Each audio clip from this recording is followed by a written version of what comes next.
Good. There don't seem to be any more problems with the boiler. How's the Cloudbuster experiment going, Lewis?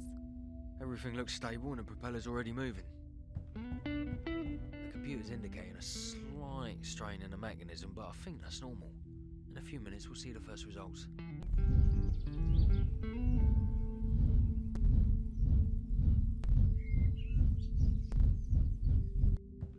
At last I'm going to be able to demonstrate that changing the weather is science and not a sham. I wish I could be there to share it with you. You know, Beth, I already lost one wife because of the Cloudbuster. I don't want to risk losing you too. And my only son too. You're safe there in the bunker in Montauk. You can follow the upcoming success on the monitor.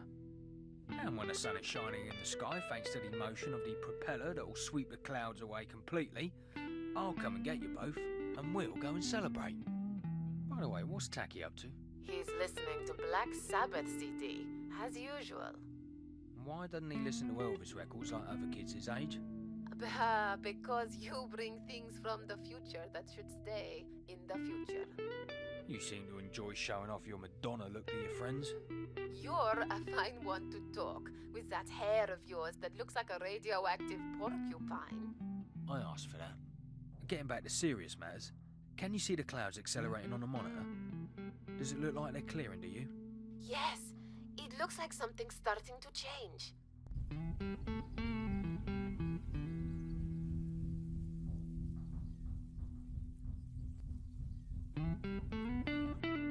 It looks like the sun has started to come out over Serenity.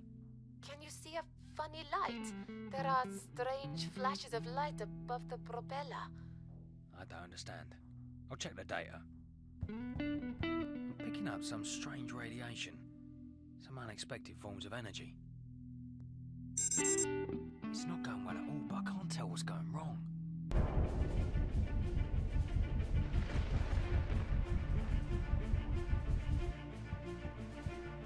The generators have gone crazy. All the apparatus is overloaded. The energy expenditure was calculated perfectly. But it's as if... There were a huge unexpected extra demand that's draining the energy and sending strong, uncontrollable discharges out of the system at the same time. The computer's broken. Making things work that won't exist for another 40 years isn't always easy. The situation's getting out of hand. Or rather, it's gone out of hand.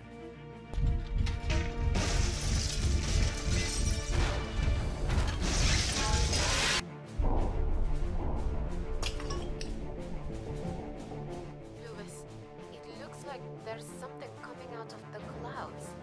I can see strange shadows moving around in the sky. What are you saying? But that doesn't sound. I'll turn on the loudspeakers. I want to hear what's happening on the ground in Serenity.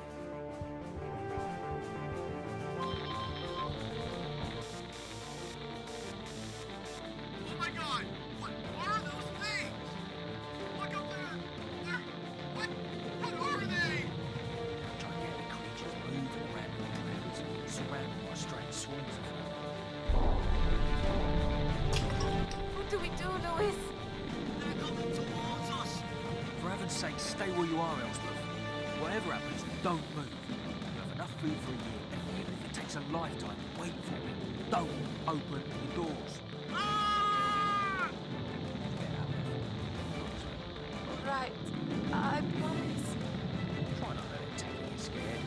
Who's going to worry about me not getting scared? Look!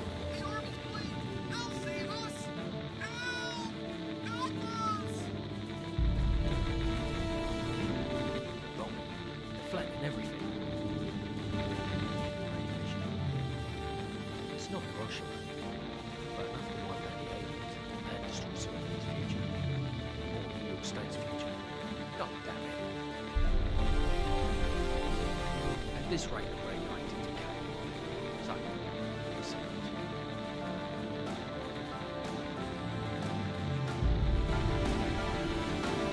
Lewis? If they stop bombing now, I'll be able to open the door in 7 or 8 months. And hope I can stay healthy for long enough to get to Montauk. I've done the calculations, Beth. What have you found? Radiation. It's going to take a long time for things to go back to normal. How much time? A long time. You don't want to know. Stay there and try not to go crazy. I'll get there, I swear. Above all, I hope the problem stays confined to this area. I don't know how long the generators will last, but the air conditioning units will let you breathe safe air. At the expense of lighting and other home comforts. Tahi has turned on the loudspeakers in our bunker. The army is getting to work over our heads too. Beth, I'm sorry. I'm really sorry. Louis, I don't know what to say to you. I'll put things right. I've heard you say that before, Louis. How do you imagine you can fix the apocalypse? This isn't a glass you broke by mistake. You've blown up the city. Or maybe the world. Once I'm able to get going, I'll go to the laboratory and I'll use the time machine, go back into the past, warn myself about the seriousness of the situation. Louis, you know very well it doesn't work. You managed to go to the future one time in 1,000 and aren't able to stay in the place you've chosen for more than a couple of seconds. But you never managed to go back into the past. I have to find a way to do it, Beth. It's the only way to save the world and eliminate this timeline. It's not just a question of stealing a CD, a suit, or a computer. You've never solved that equation in years of study. Now do you understand why they think the call you Dumb Apocalypse and University? You've always wanted to save the world. Machines that stop earthquakes, propellers that control the weather, and 1,000 other weird contraptions. What now? That's exactly the kind of thing I was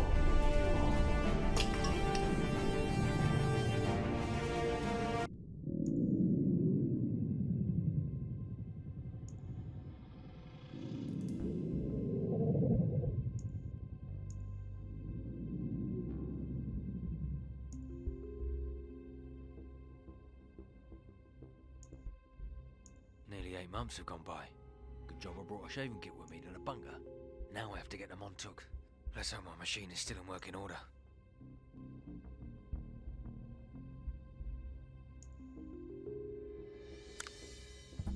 The generator is buried underground in a 50-foot deep pit. It's the heart of this bunker. It works 90% by solar power, stored in the 8 panels situated at the surface, and a sophisticated setup provides electricity whenever it's needed. Only 10% of this enormous machine is working, thanks to the laboratory server, but I'm hoping to make it completely autonomous and dependent only on the sun.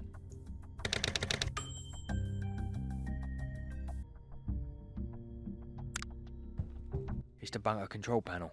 At the moment, there's only enough power for the air conditioning, a faint blue light, and opening the door. I need the key to the control panel. Well, this big heap of scrap metal was given to me by the government. It has the computing power of a watch from 1980. But in 16 years' time, with machinery not much more powerful than this, they'll send a man to the moon.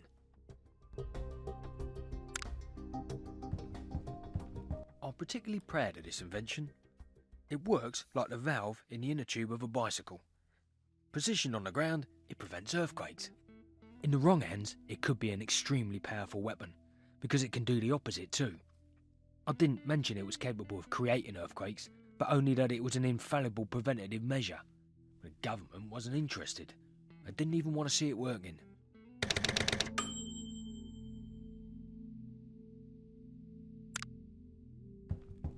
Without this computer, borrowed from 1997, there are many things I wouldn't have been able to invent. It allowed me to create the air conditioning and to perfect the propeller technology. Although I guess that could do with a few improvements. What's more, I've been able to travel into the future as far as 2011. I can't go any further forward than that yet. Every attempt to go beyond that date fails systematically. Well, it's not like anyone else was successful right away. One thing I found very satisfying is being able to make all this technology work without any electrical power cables. The studies done by Nikola Tesla, Elspeth's uncle, were a godsend. I saw it with my own eyes. That there won't be any use in the future for this research. Awful lots of other things, or at least mere mortals won't ever benefit from it.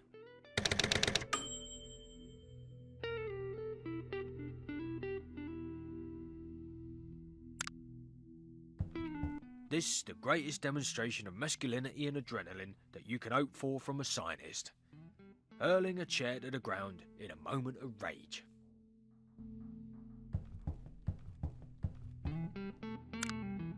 They're all empty boxes. Originally they were boxes containing electronic components, but after that I filled them with rations, water, tins of beans, crackers and chocolate. The supplies ran out 2 days ago. I'm the most attractive scientist in America.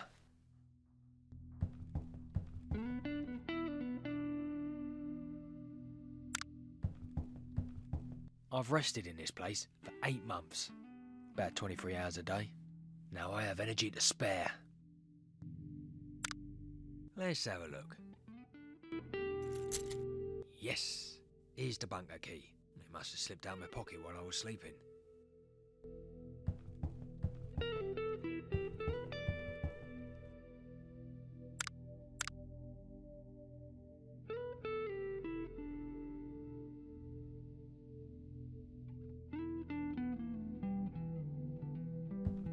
There's not enough power to get it to work.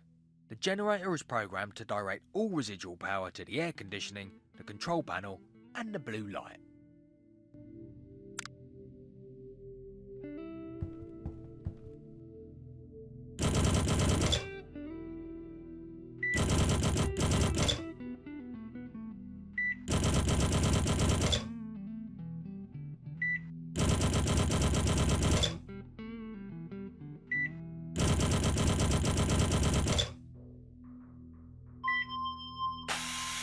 The bunker door hydraulic system is now primed and ready. Fingers crossed.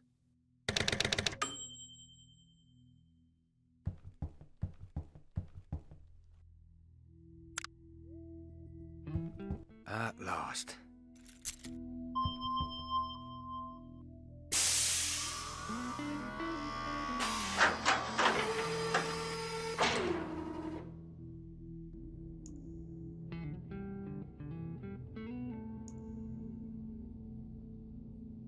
They're the steps that will lead me to freedom.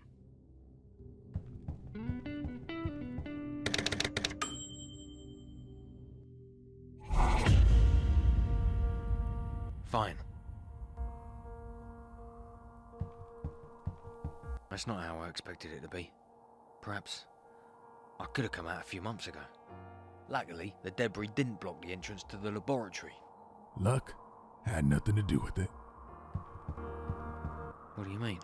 I've been watching over this trapdoor for several months now. It looked impossible to open, and now you come out, fresh as a daisy. It has a somewhat complex electronic lock, so you moved the wreckage. Thank you. These days, you don't get thank yous from anyone. What can I do? Give me the keys before anyone else takes them. Is that some kind of threat? This guy sounds like he just woke up today. Life has gotten hard these days. If you need any advice, I can give you some, but you have to do what I say.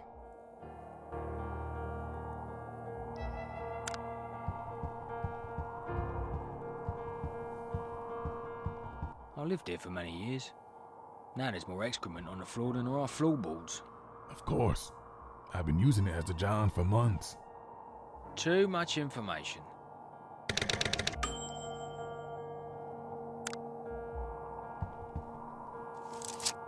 I've picked up that piece of paper. There are numbers written on it.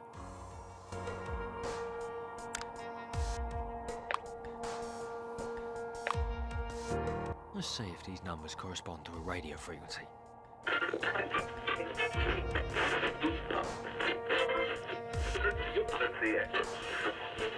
The radio's now tuned to 96.6.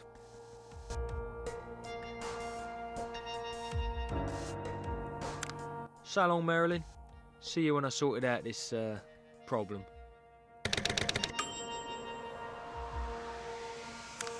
Marilyn, what a beautiful car. She gave me so many happy times. I guess she's not going to get me to Montauk today. It's just some black guy. He seems sure of himself.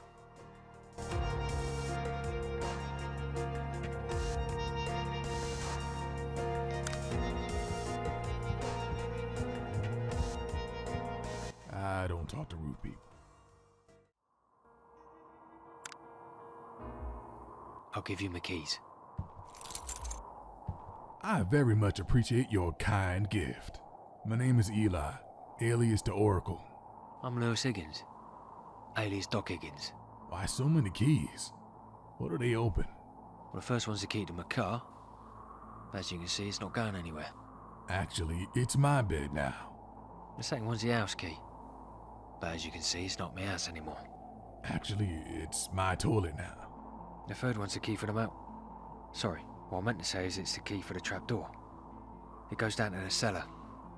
It has an electronic lock on it. It can only be opened once a day. So if you want to get in, you'll have to use the key this time tomorrow. Oh, very complicated. You some sort of scientist? Yeah. Something like that. Right. So, like I promised you, if you need something, just ask.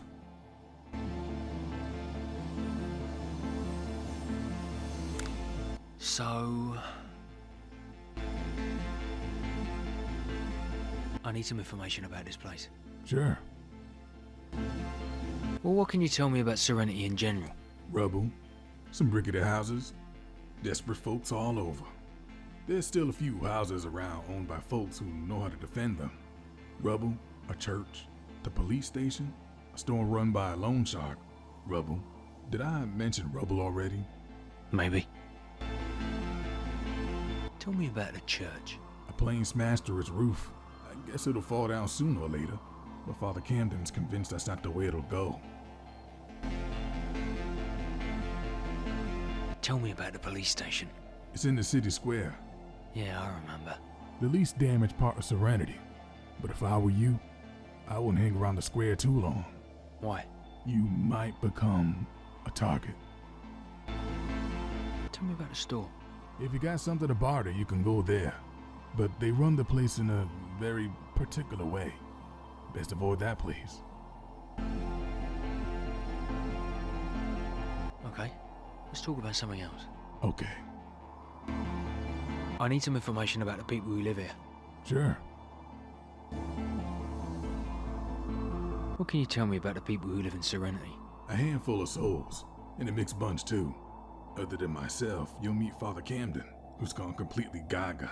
Yeah, I remember Father Camden. He's always talking about his new church and spends his time painting a wall. Always the same spot.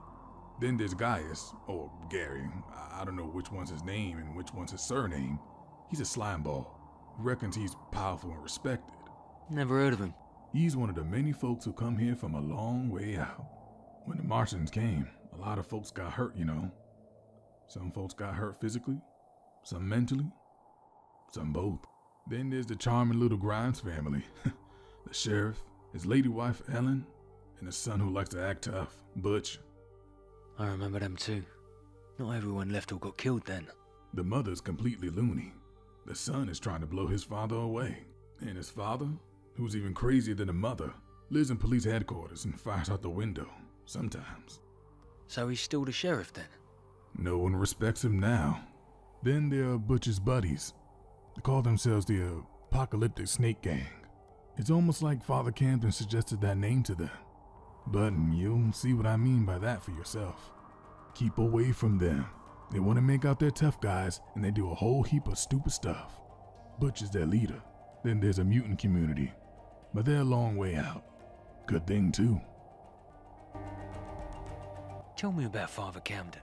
I think he's responsible for all the graffiti and scribbling on the city walls. He's completely nuts. He only talks about his church and keeps coming up with unbelievable names for it. You can't trust him. Yeah, I see. Tell me about Gaius. I don't know him all that well. I know he's being protected by a mutant, an 8-year-old boy who got really big and dangerous. The kid goes around the city collecting stuff. Gaius then trades it immorally. Is this boy dangerous? He has a steel girder fused to his arm and he's over 6 feet tall. If Gaius tells him to kill, he kills. Well, I'll try not to make Gaius nervous then. Tell me about Sheriff Grimes. One of the many wackos who live in Serenity. No one recognizes his authority anymore, obviously, and he spends his time trying not to get killed by his son. Don't they get on? I remember his son being in a typical show-off. You know, all slicked up hair and leather jacket. But he didn't seem dangerous to me. I wouldn't know. All I know is that he empties the barrel of Grimes' guns out the window of the police station ever so often. Better not be in the square when that happens. Is there anyone normal left in Serenity? Me? I'm completely normal. So that makes two of us. Tell me about Ellen and Butch. Ellen was paralyzed. She lives in a house by the bridge in Serenity, and her son looks after her. Butch spends his days rummaging through trash, trying to kill his father, and going on raids with the other Serpent boys. But why does he want to kill his father? He was a good sheriff. I think he holds himself responsible for his mother being paralyzed, but I'm not sure. It's none of my business. Yeah, right. The less you know, the safer you are. Tell me about the mutants. Downtown, all you'll find is the boy who lives with Gaius. I think the other mutants live in the sewers. Are they dangerous? They're mutants. How could they not be? Yeah, I see. I guess. Tell me about the apocalyptic snake gang. They're just kids who think they're invincible. It's almost like the apocalypse was a good thing in their view. Believe me, you want to give them a wide berth. Yeah, I will. I don't feel much like James Dean, and I don't think I can stand up to these. Okay, let's talk about something else. Fine. I need some particular information. Sure. Do you have any good advice? There's no concept of garbage anymore. Everything can be turned to good use. Everything can be traded. Something that's no use to you can make all the difference to someone else. I get it. Okay, let's talk about something else. Of course. What exactly do you do here? I live here. Obviously. Things are dangerous enough outside Serenity for white folks. Think what it's like for a black man. What do you mean? Hey buddy, it's 1953. White folks pick on blacks first, then the mutants, and the aliens last. I never thought I'd hear anyone say something like that. I don't want to sound pernickety, but it must be 1954 now. I don't want to sound persnickety, but it's the year 1 AE. That is, after the end. But I refuse to call it what everyone else is calling it. As far as I'm concerned, it's still 1953. So I never saw you before in Serenity. Have you lived here long? That's kind of weird coming from a blonde guy who never showed his face around here before now. I was passed out in my cellar. For months? You've got to believe me. Hey, it's not like I'm the sheriff. I'm fine with it. In any case, you won't find many folks around, and not many at all in Serenity. The day after the attack, the folks who survived started wandering away with no place to go. Real nasty business it was.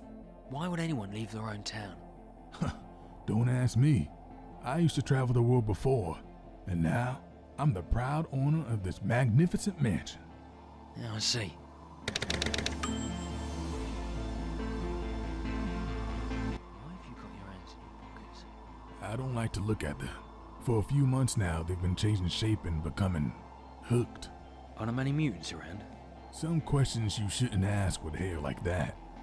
Oh yeah, it's a terrible thing, radiation. Shouldn't there be more wreckage around here? There was plenty of it when I got here, but I traded it for other stuff. Traded it?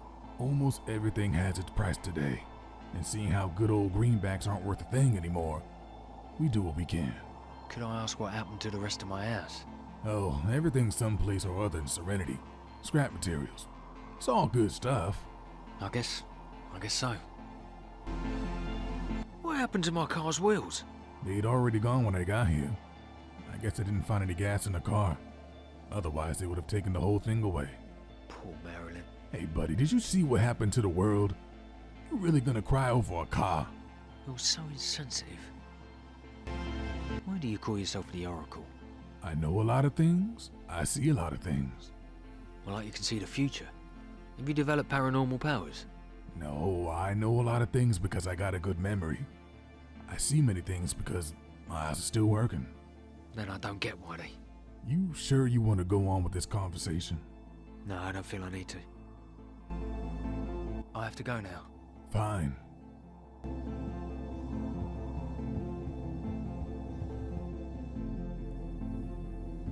Who's that? It's Higgins. Higgins? Father Camden. What pleasure it is to see you.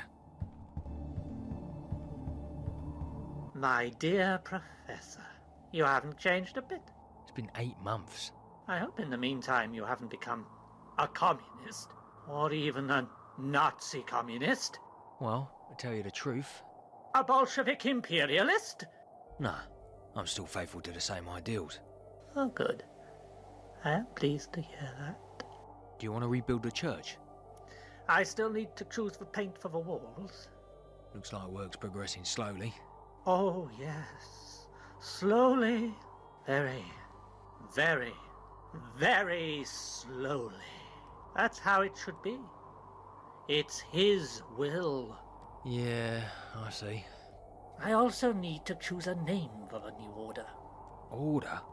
I can't decide between the Sons of the End, the Brothers of the New Beginning, and the Brothers of the Unexploded Airplane, bringer of good fortune. The last one sounds perfect. That plane, I guess. Do you see the miracle? It glided in gently, setting itself down and creating the new cross. Yes, it truly is a miracle, Father Camden. New cross. Right, now I get it. So, it's time for me to go. If you need anything, you know where to find me. Sure.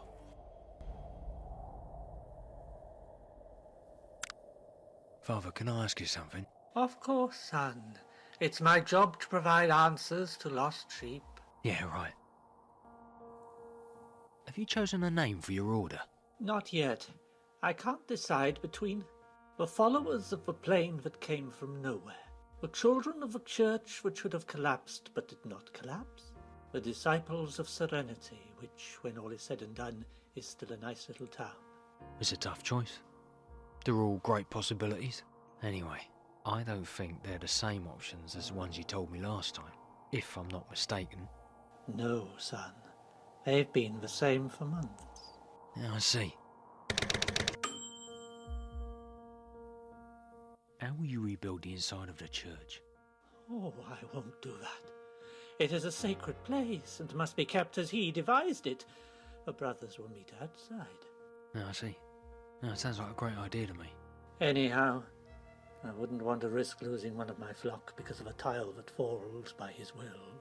Even though, thinking about it, that might be his will. Calling new chosen ones to himself. I'll have to think about that and get back to you. Did the plane's pilot survive? He was devoured by an alien. I remember it like it was yesterday. That squidgy creature covering the cockpit, and the new cross coming gently to rest on the roof of the church. Poor guy. He was aiming for a soft landing. Poor guy?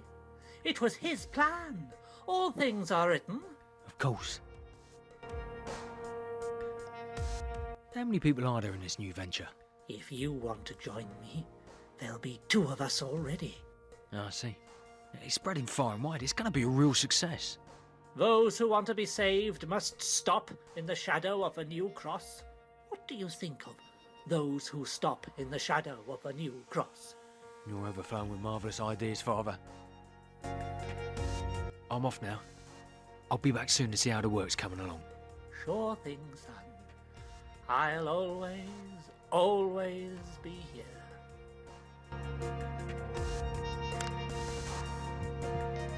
The new cross is really disturbing. There's a heap of sand and earth. I can see something sticking out of the sand. It's a Bible.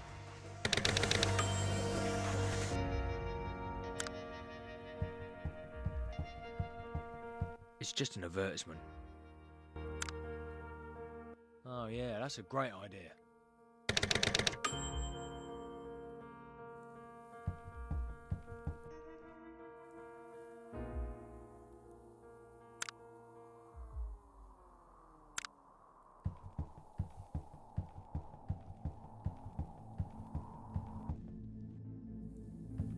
Boss, we've got a visitor. Use your girder if there are any problems. It looks like a place where they sell garbage.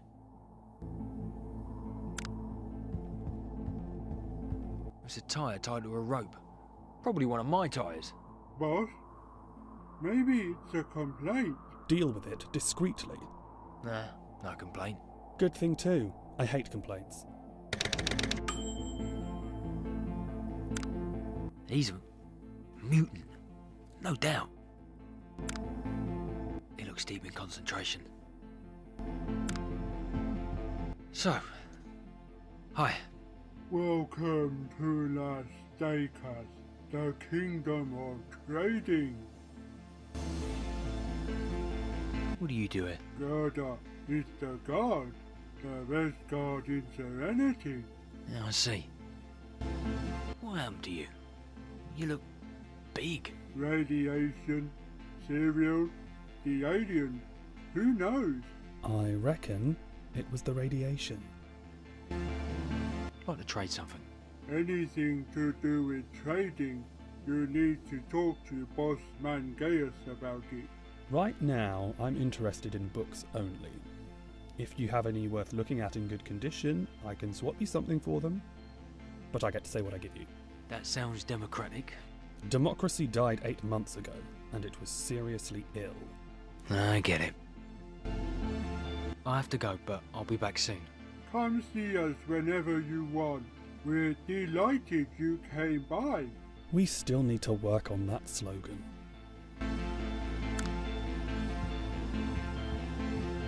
Hi. Please make it quick and painless. So is this your place? Sure. Has been for generations. 8 months ago, they cooked fantastic steaks here. That could happen again. I don't think I want to go on with this topic of conversation. Who's the big kid beyond the counter? Gerda? He's an 8-year-old boy. I found him fused to a girder. His body grew bigger and bigger day by day, along with his affection towards me. God works in mysterious ways. I take it upon myself to feed him and give him a roof over his head. And he looks after my affairs. He looks like he could take down all the roofs in Serenity if he wanted to. Yes, if that's what I ordered him to. Was it Gerda who brought these things to your, store? You're starting to sound like Sheriff Grimes, and I don't like it. Yeah, you're right. I don't like it either. Let's change the subject. What are you reading? It's complicated stuff by some guy called Astain. Einstein? You know him? I had various books by Einstein once. And as it happens, I could understand them when I read them. That must be fantastic. Hey, are you making fun of me? Ah, come on, I wouldn't dare do that. Okay. I'd like to trade something. That's what I'm here for. Give me a book and I'll value it, but only books. I got enough junk already. I'm going now. Let's keep in touch. Maybe, maybe not.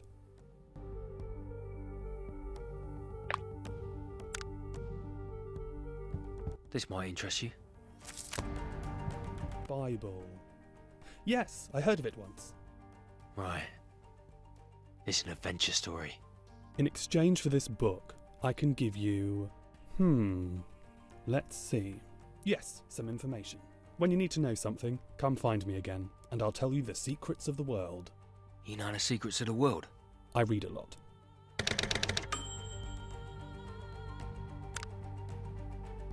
It's just a regular toilet.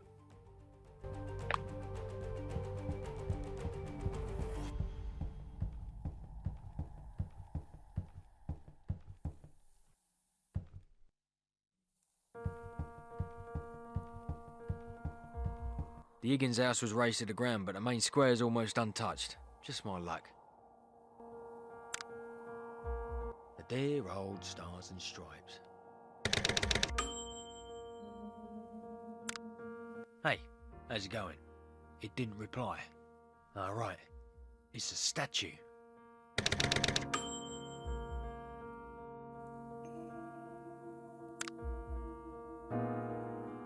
I already tuned the radio. In this open space, there might be a signal. Dear listeners, I don't know how many of you have the good fortune to own a transistor radio, so you can listen to the word of resistance radio, the words of truth from your Italian friend Jack Long Tongue. But if you are among those lucky ones, be aware that we are being taken for a ride. They are playing with our lives. and they have always done so. This apocalypse was staged. The governments of the world colluded with the aliens. They want to keep us on our knees as part of their dirty little plans.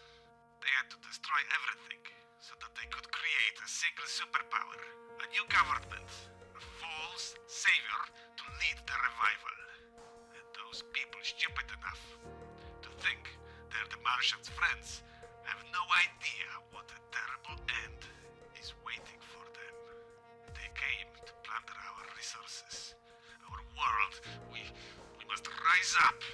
Those of us left after the bombing must not fight among ourselves, but unite against the one true enemy. People, remember the words of Jack Longtongue. They don't know that we know, and that is our strength. We must... Signal's gone. I heard talk of some theory that there's a secret plot. But I believe in America, in the president, in justice. This Jack guy's nothing but a madman.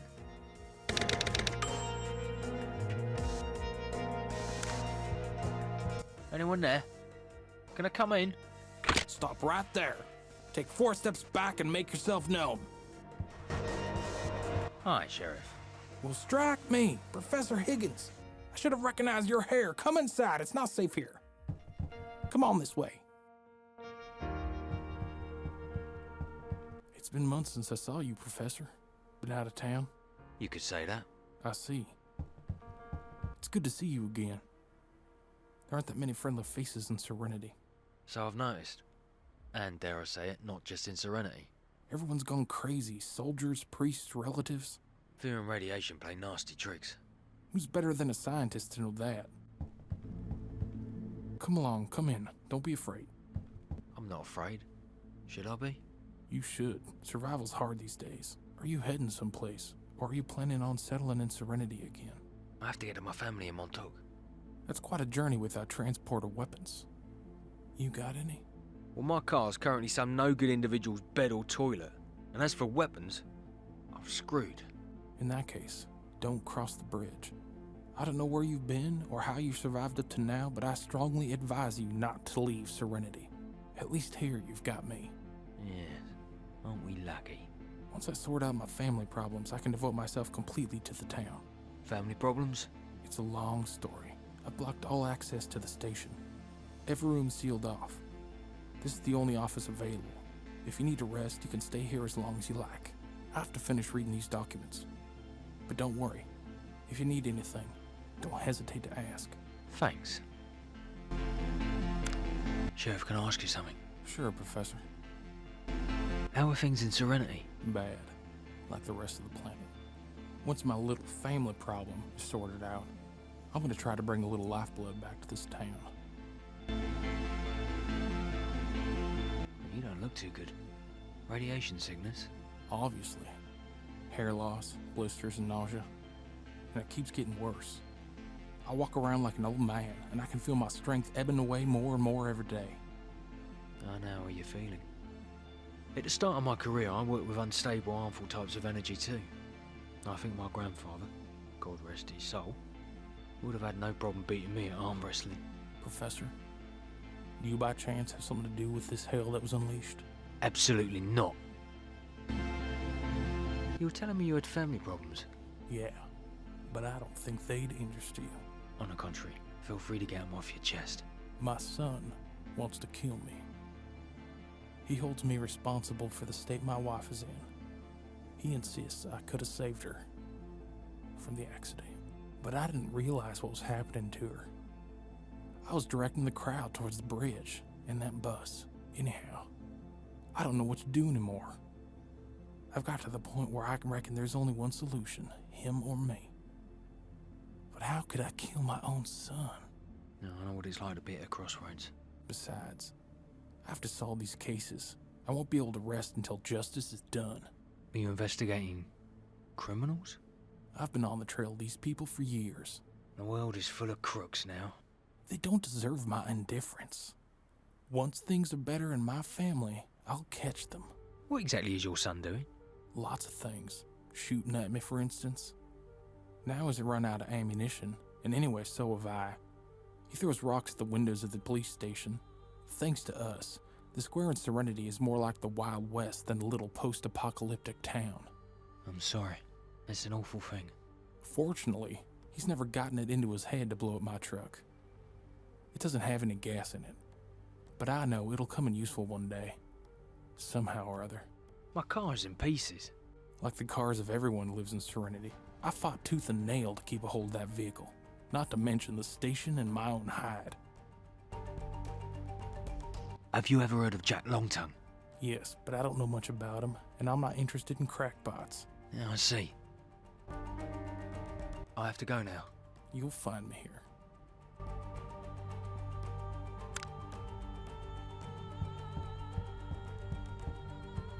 I guess it's the sheriff's bed. This impudent-looking mug belongs to Butch, Grimes' son.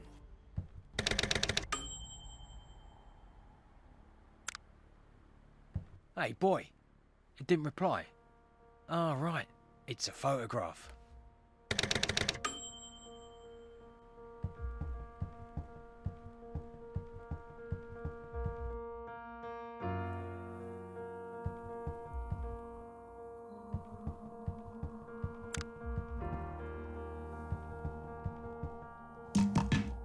Eureka! I thought I'd never find it, but at last I have an empty, dirty detergent bottle. Clearly I'm being ironic.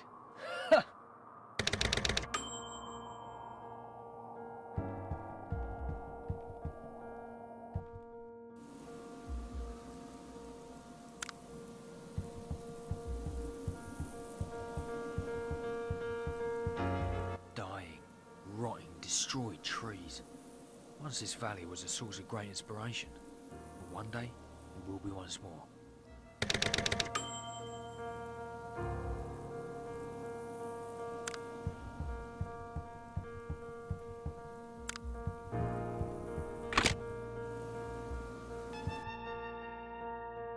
Great neutrons, what a stink! Professor, how dare you come into my house without being invited? Get out! My mother needs to rest.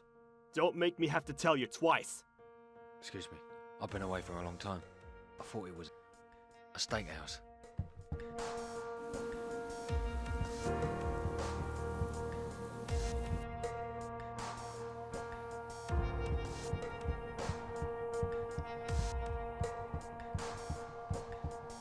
It looks really ugly, but it still looks like it's in working order.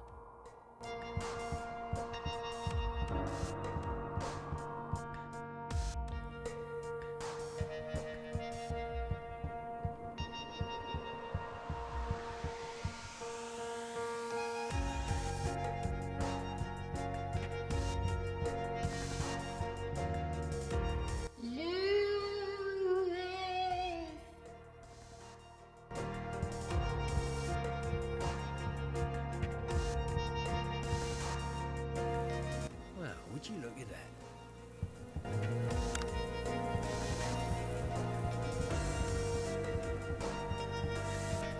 It's the Cloudbuster Mark III.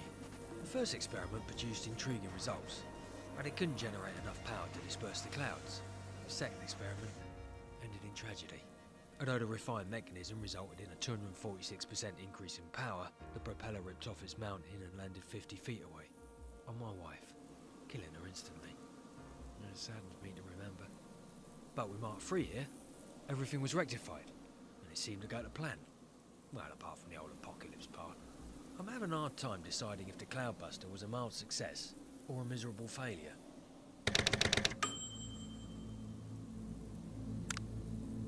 Here lies Evelyn Higgins, my ex-wife.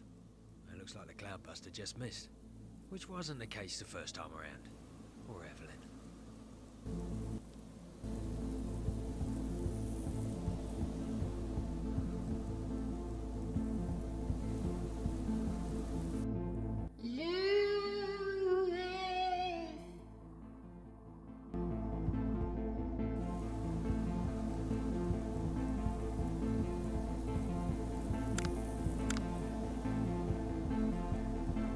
I'm sorry, Evelyn.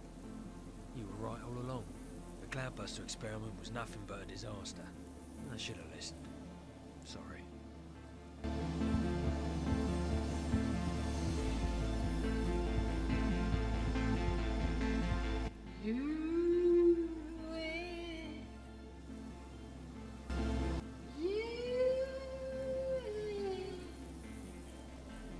That voice. That voice sounds like my ex-wife.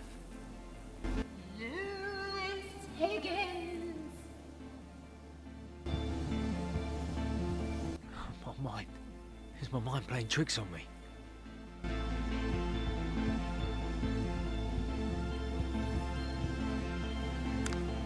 Evelyn? Is that you? How can it be you? Yes, it is me, Lewis. Evelyn? But how? Listen to me, Lewis.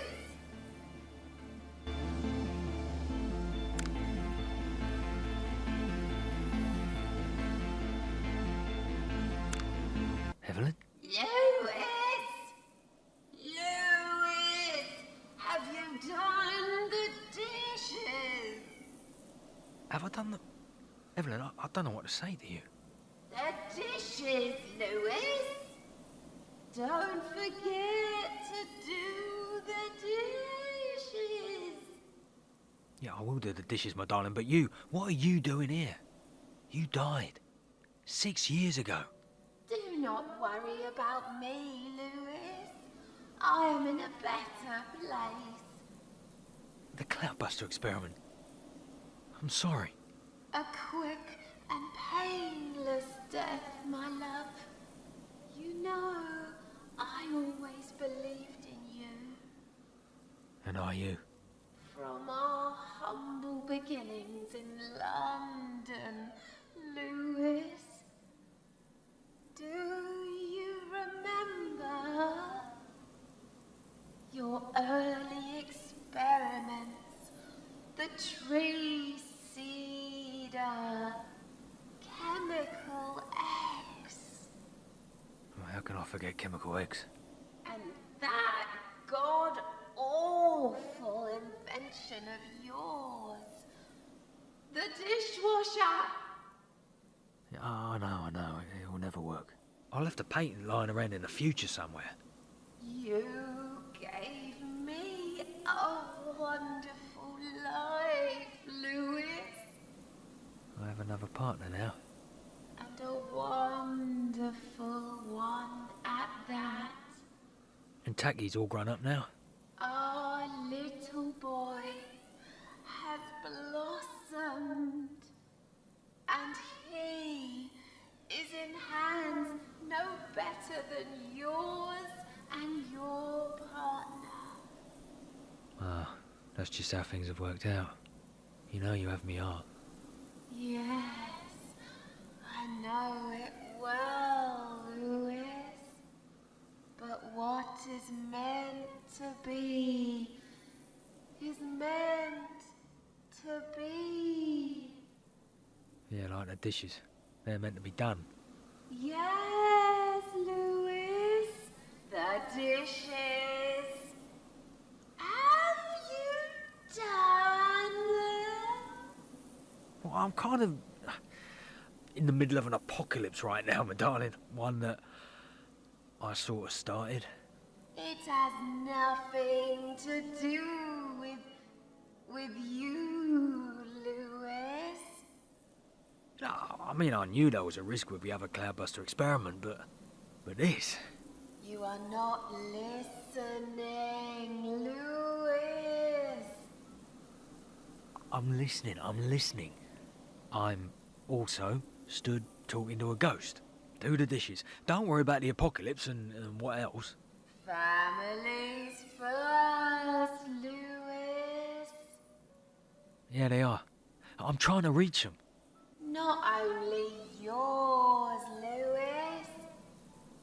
Not only yours. Evelyn! Help them, Lewis.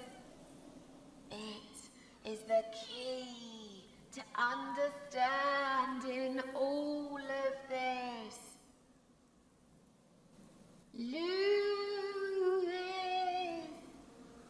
Evelyn. What a strange experience.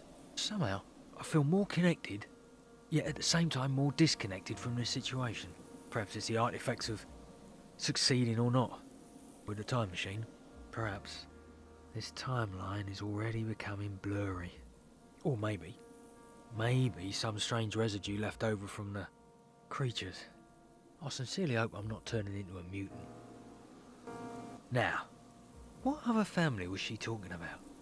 From what I've seen round here, they're all broken up. There aren't any left. And I'm pretty sure my dishes are in a similar state.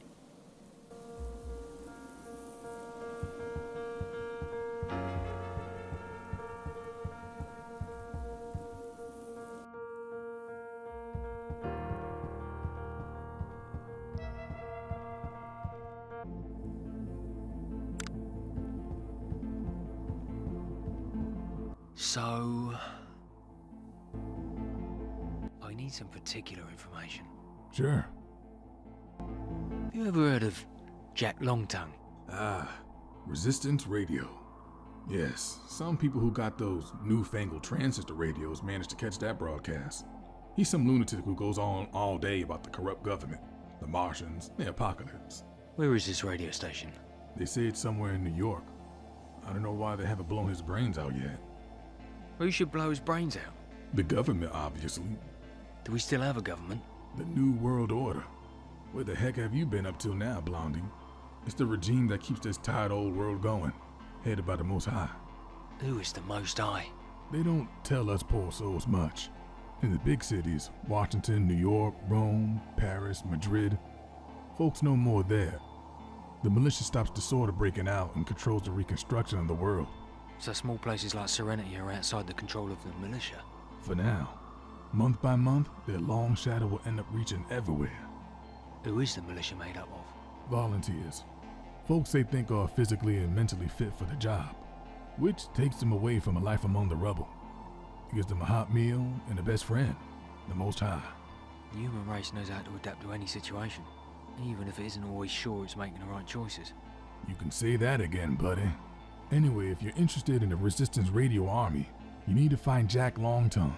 Anyone who really wants to fight manages to track him down. I don't know where he is exactly. Why do you call the aliens Martians when you talk about them? Because they come from Mars, don't they? Where else could they have come from? Of course. In the 50s, it's hard to imagine things like the multiverse.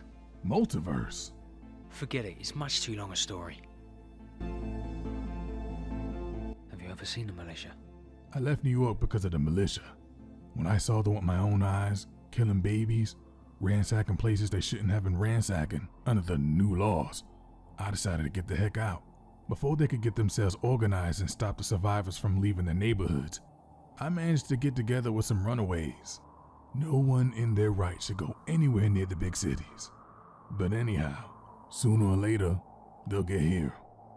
They'll get everywhere. What exactly happened to the aliens? Dead. All dead within a few hours of arriving. The army had nothing to do with their deaths. So what did? Bacteria, viruses. Those things hadn't realized air on Earth is not like air on Mars. Mars, right? But by then the bombs had come down. Folks had been pulverized. Every city in the world was destroyed in the space of a few godforsaken hours.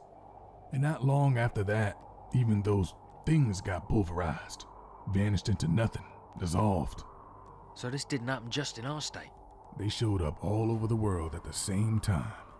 Before I left New York, I managed to catch a few news items. Then maybe it wasn't because of... Because of what? It wasn't because of what? Nothing. Forget it. How did you get to Serenity? On foot, 1 or 2 rides that cost me a small fortune. Various means of transport I happened to find that were still working, that I used down to the last drop of gas. Why Serenity in particular? With a name like that, where else could I have gone? I can't argue with that. Who elected the Most High? I don't know. But it was done real quick. Almost like everything had already been decided. What about our president? Maybe he's dead, maybe he's become one of their counselors. I wouldn't know. That's all very strange. Strange, yes, but that's the way things are. Okay, let's talk about something else.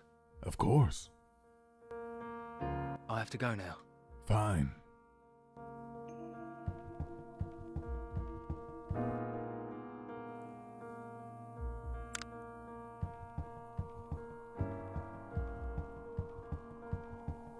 Hi. Please make it quick and painless. Do you know exactly where to find Resistance Radio in New York? Oh, I see we have a rebel. You need to go to Queens. Look for a big antenna. I don't feel like much of a rebel, but thanks for the information. Try not to get shot by the militia. I'm not taking any risks. I don't think I'll go anywhere near Queens. I just wanted to know. Yeah, I get it. The thirst for knowledge is a ravenous beast. Ravenous. Ravenous. Right. That's what I said. Ravenous. As people of culture, we understand each other. You said it, brother. Now we're even. I have the Bible. You have the information. Do you know Jack Longtongue? Yes. And? I answered you, yes. I know him. I'm going now. Let's keep in touch. Maybe. Maybe not.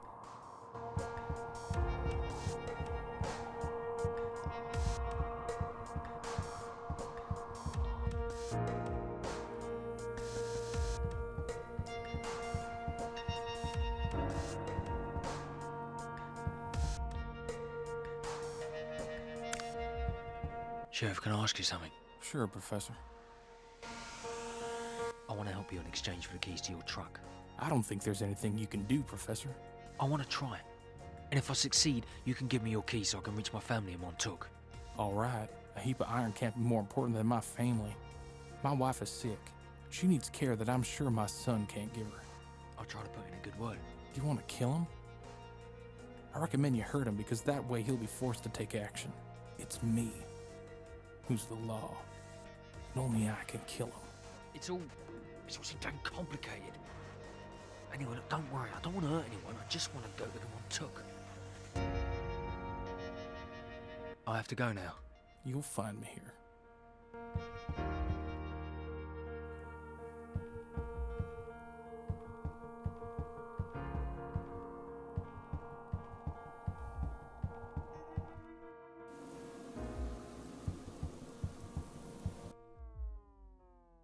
You want to come to a sticky end, Professor? Hey, this is important, Butch. Just listen to me for a minute. Nice day, isn't it? Are you making fun of me? This room is really dark. Since I started trying to kill my father, he's not been taking any chances about getting ambushed. But the barrel of my gun fits through those cracks, no problem. Don't see any guns. That's none of your business. Why haven't you bolted the door as well? Then how would I get out? Well, at least lock it. But what's the point of having windows? Forget it. Do you like football? Don't waste my time. Your father wants to put things right. Once I've wiped him off the face of the earth, there won't be any more problems. So, isn't there any way of making peace with your father again? Yes, when he's dead. I see. So, alright, let's try this. Why are you here with your mother? Because she needs me. My father only thinks about criminals, not the family. And I'm making myself useful, behaving like a real man. If you really want to make yourself useful, I can give you some advice. I'm listening. There are many people who need help. The help of real men. In Queens, they're getting an army together. A resistance to fight the oppressors. I like fighting. I like being part of an organized group. But I gotta stay here for my mother. Butch, I don't know how to tell you this, but your mother hasn't, needed you for some time. What are you suggesting? Butch, there's no place for you anymore in Serenity. Your father hates you, your mother's dead. And with the resistance, you'll become a real man. Jack Longtongue sounds like he's crazy, but maybe I could. Now, I can see you know what I'm talking about. But my mother... Your mother would be proud of you. My father must die! You'll probably become a better man than your father. And these thoughts, they won't be important anymore when you save the world. But I don't know where I'm supposed to go, exactly. You need to go to Queens and look for an antenna. The resistance radio antenna. The volunteers are setting themselves up in Jack's station. I have to bury my mother before... Listen, Butch, there's not much time left. The future of the planet depends on you. I'll take care of burying your mother. Now go, run! I think I need to go. Run! I didn't think it would be that easy.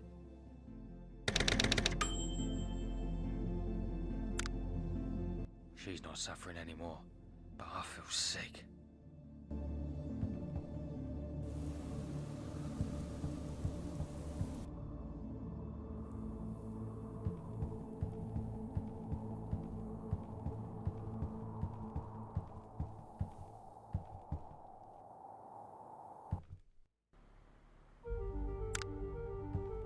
Sheriff, can I ask you something?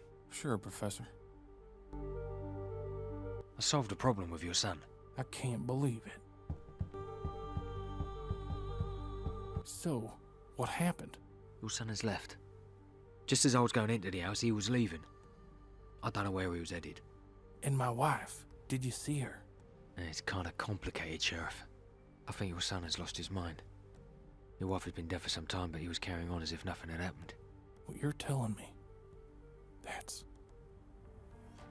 that's terrible. I think I should go give her a decent burial. I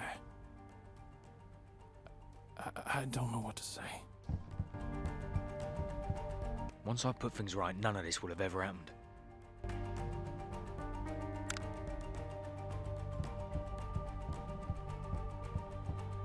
Great. Let's hope that truck don't fall to pieces once it's on the road.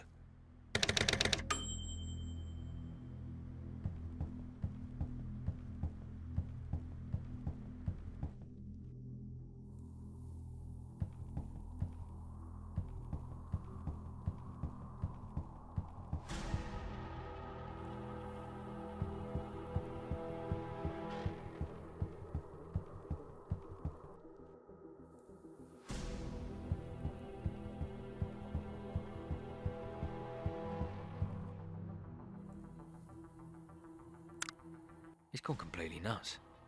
I reckon he's been painting that small part of the wall for days.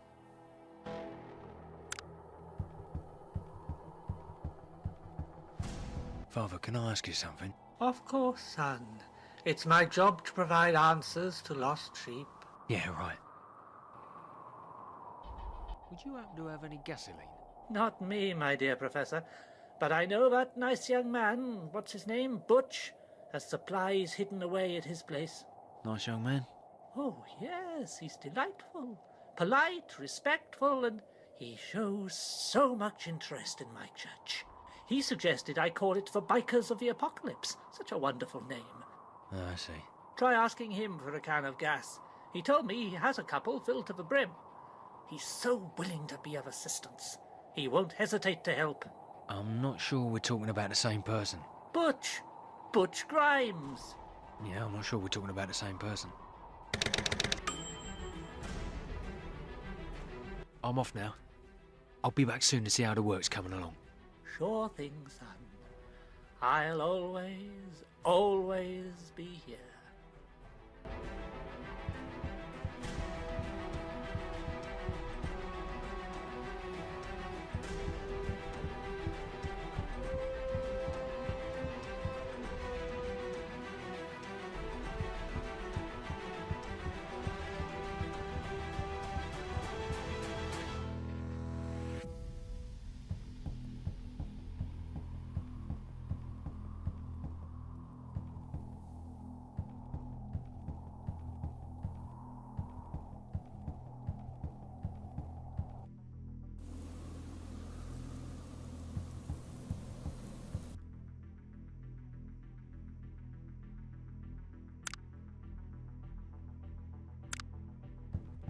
Butch must have come back to take the gas.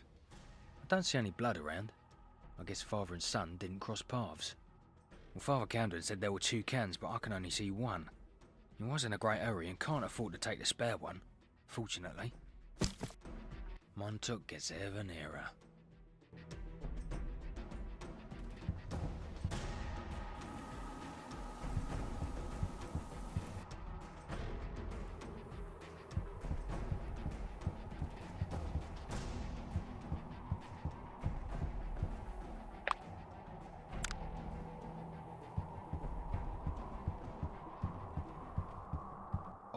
gas cap.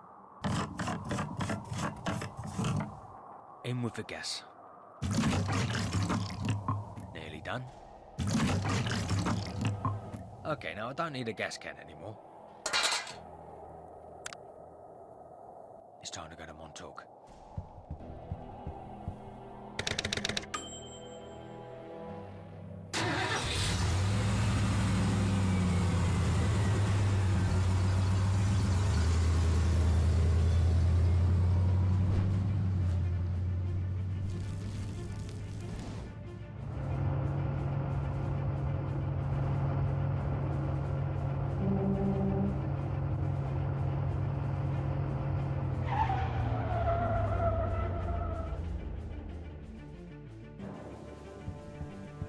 Funny, compact-looking means of transport.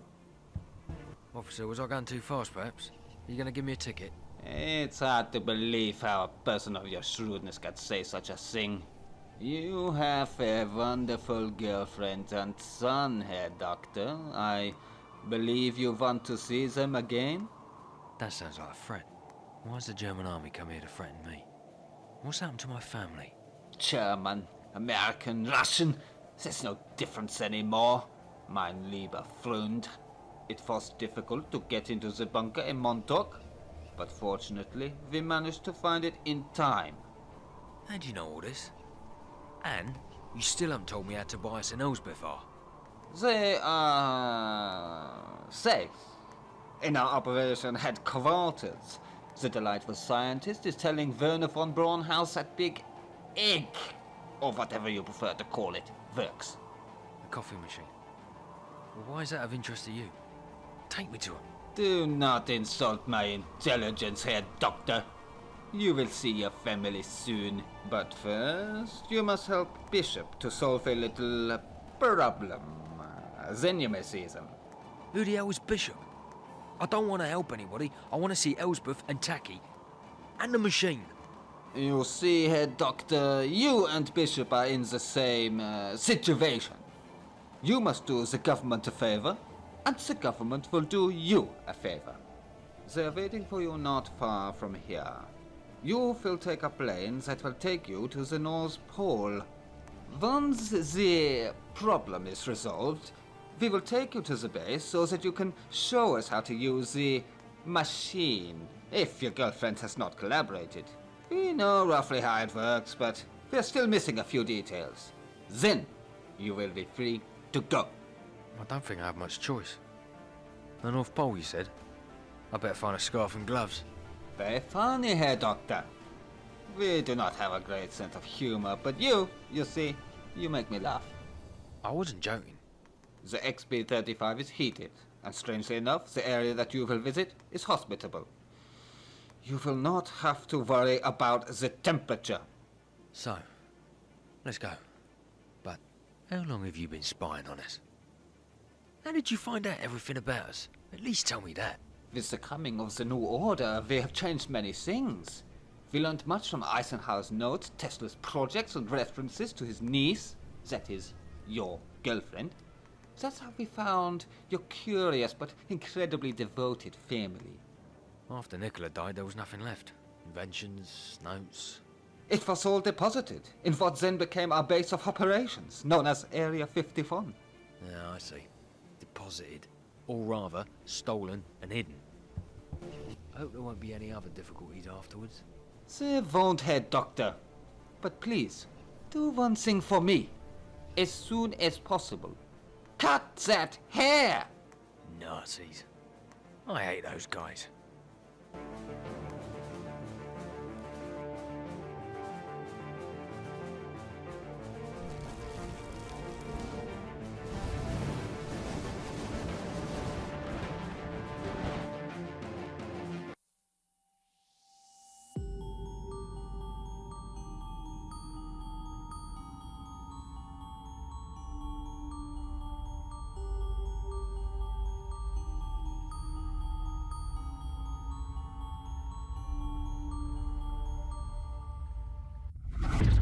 Dr. von Braun, how I can get you to understand? I'm not familiar with this machine. You are his girlfriend. A scientist like him. You must know what this big egg is. It's incomplete. I don't know what it's for. I told you it served the computer in the bunker in Serenity. I don't know anything else. You have not mentioned the bald man who was guarding the bunker. I don't know any bald man, and I don't know how to get the machine to work. It does not work because it is missing a battery that must be inserted into the glowing cylinder. Where is the battery to be found? I have a feeling that this machine is important, and my curiosity must be satisfied. I don't know. Do I need to spell it out to you in German? I must remind you that you will come to a nasty end if you do not collaborate. It's the atomizer! Things are getting interesting. This sweet child could prove to be of great use to the government. Be quiet, Taki. Let me deal with this. I need to study the machine to understand how it works and how to use it. That's the truth. Remain on this floor for an hour or so. Perhaps you will find some answers. I shall return as soon as possible. Do not mock me, Fraulein. I think you have your young friend's future at heart. I'll help you, but you will not hurt Taki. That would be despicable. We are in the same boat. Do not think it gives me pleasure being disagreeable. Professor Higgins will be here soon after doing a little job for the government. If you are unwilling to talk, I am sure he will not want to put his family's life in danger. So, Daddy's not dead? See you later.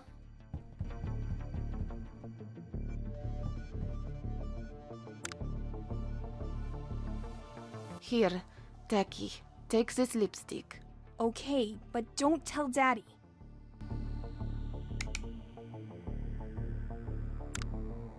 It's Beth's lipstick. It's not the right time for cuddling. Will we be able to get out of here? I very much hope so, Tobias.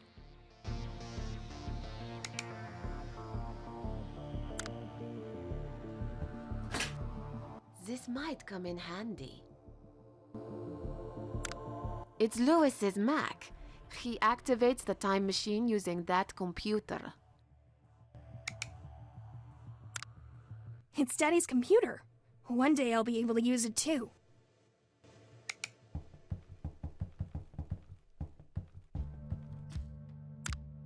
They're empty and broken. There's nothing interesting about them.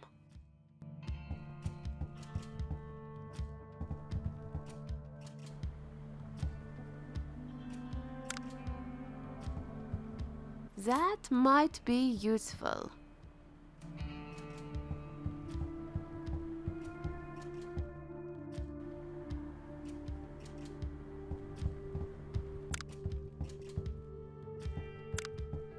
It's a screen requesting a password be entered. Hey, I learned something too watching Lewis work. They look like bars of light or laser beams. I wouldn't know exactly. Let's see what's inside.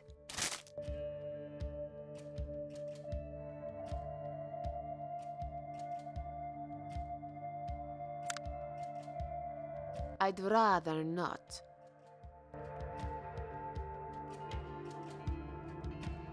I don't think that's a good idea. It's a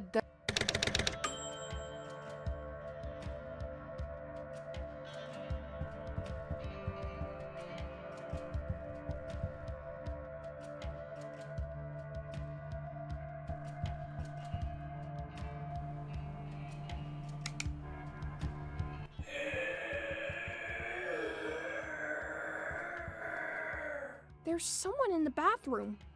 God help me, my stomach! It feels like it could explode at any moment. Ugh, what a disgusting stink! Even though it's locked, There's a sickening smell coming through the door. What have we here? It's a small air vent. Hey presto. Walter! Reimer! Is that you?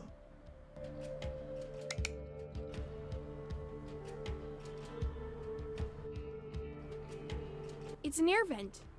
I can feel air rushing through the vent. That might actually work.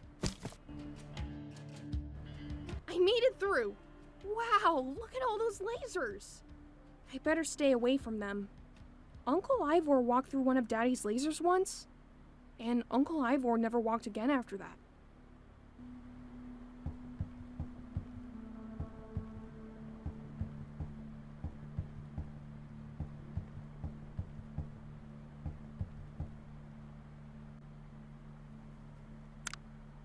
It's some kind of strange glowing disc. It looks a lot like my Black Sabbath CD.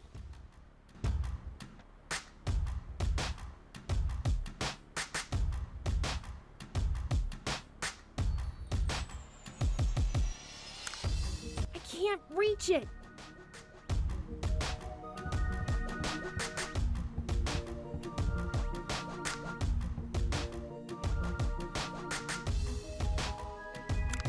Open sesame.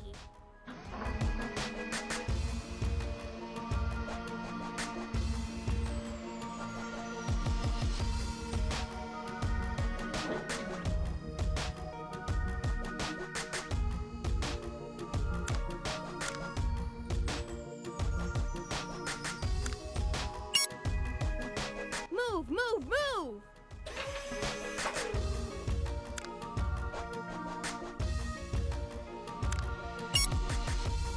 Make it so.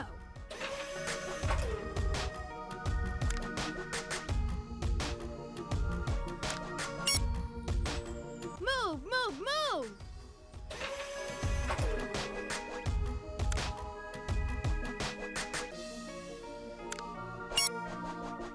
A little to the left.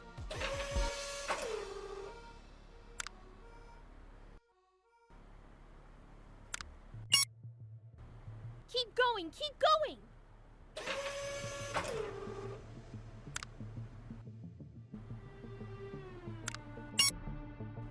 Make it so.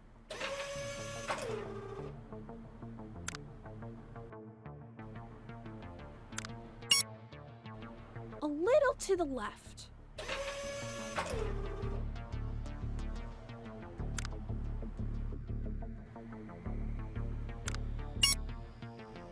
Keep going, keep going!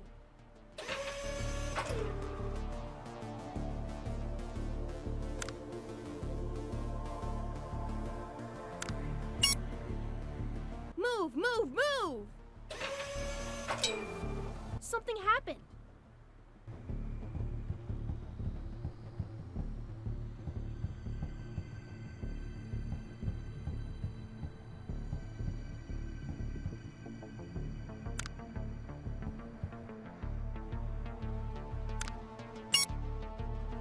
A little to the right.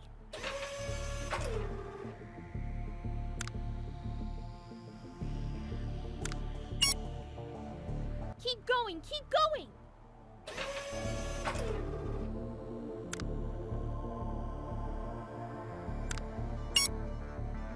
Move, move, move!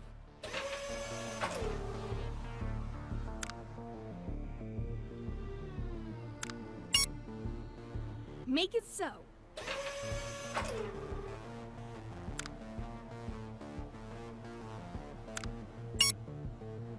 Move, move, move!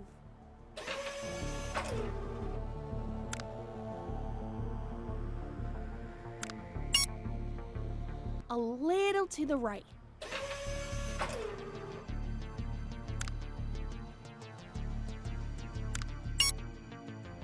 Keep going, keep going!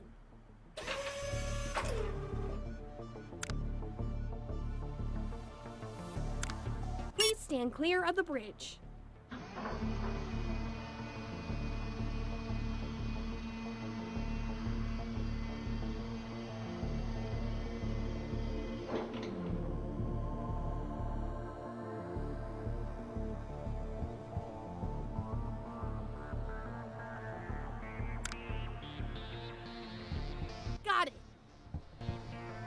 My work here is done. It looks like my Black Sabbath CD.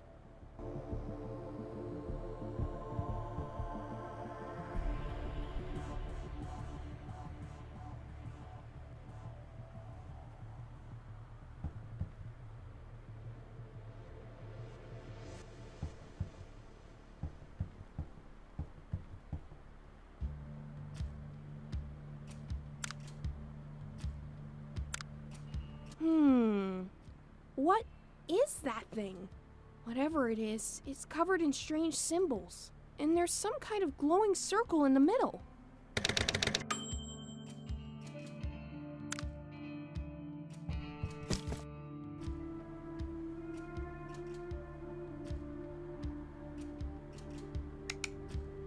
Ita! Reimer! Is that you? Marcel? Marcel!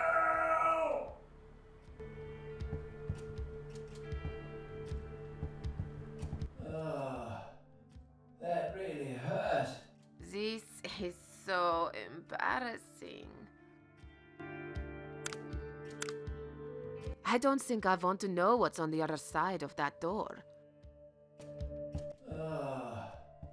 That really hurt. This is so embarrassing. This is so embarrassing. This is...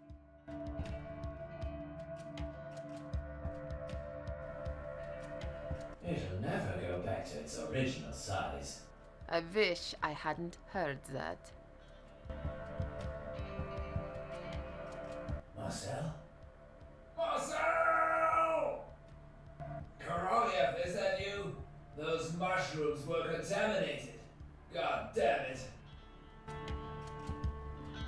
God help me, my stomach. It feels like it could explode at any moment. It'll never go back to its original size. I wish I hadn't heard that. I'm gonna die. I can feel it in my bones and my guts.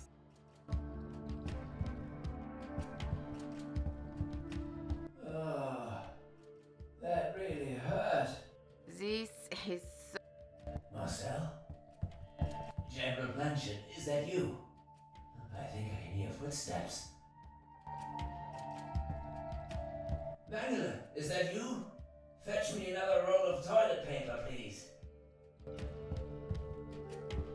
I should be working on the reverse engineering and studying the artifacts, not staring at dirty tiles, for God's sake. General Blanchard, is that you? I think I can hear footsteps. That really hurt. This is... I should be working on the reverse engineering and studying the artifacts, not staring at dirty tiles, for God's sake.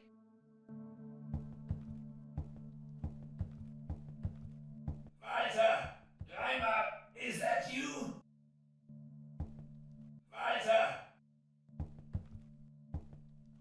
Korolev, is that you? Those God help me, my stomach! It feels like it could explode at any moment. Von Braun, are you still there? I didn't think a stomach ache could be this bad. It'll never go back to its original size. I wish I hadn't heard that.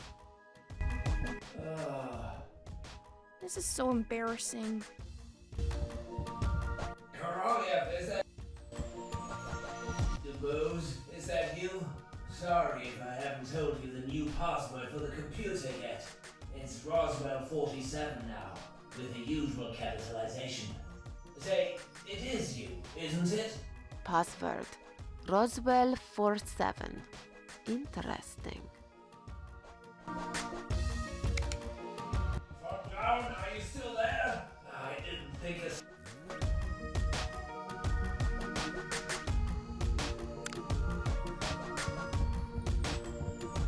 I can't guarantee anything, but let's try.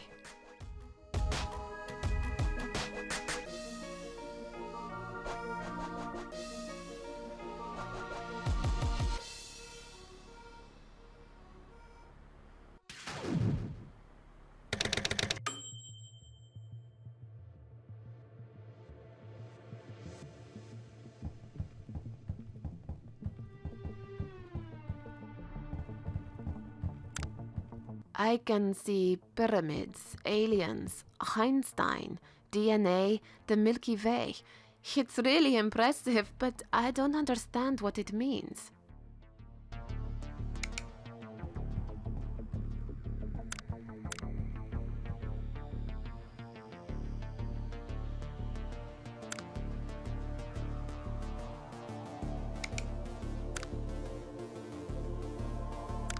It looks like a cross between a lamp and a shower for dwarfs.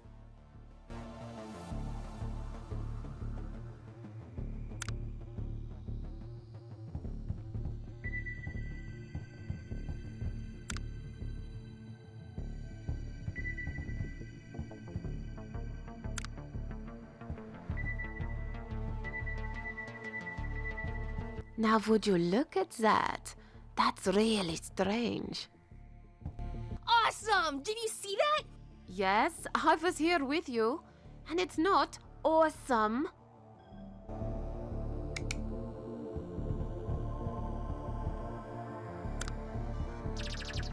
Tahi! Tobias Higgins, get back here this instant!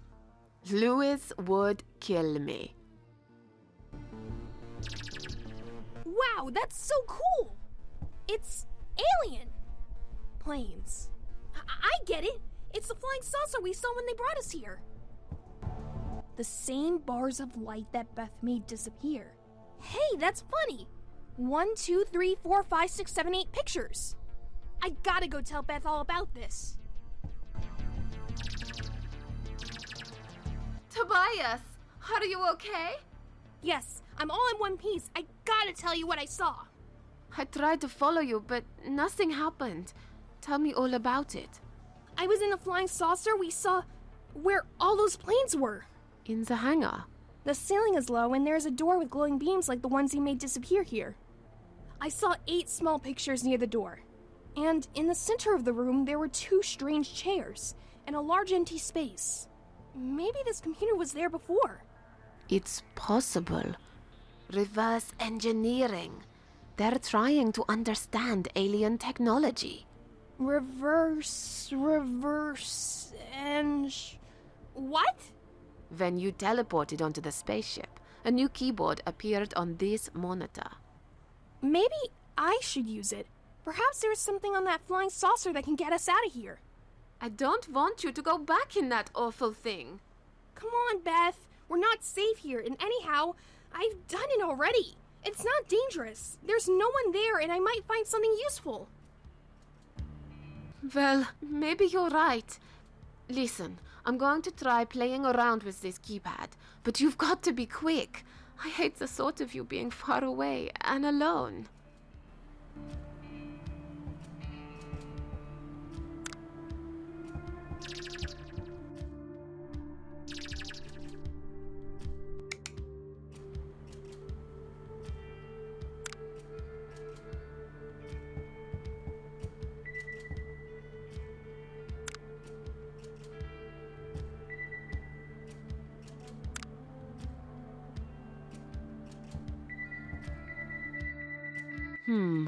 Did something happen?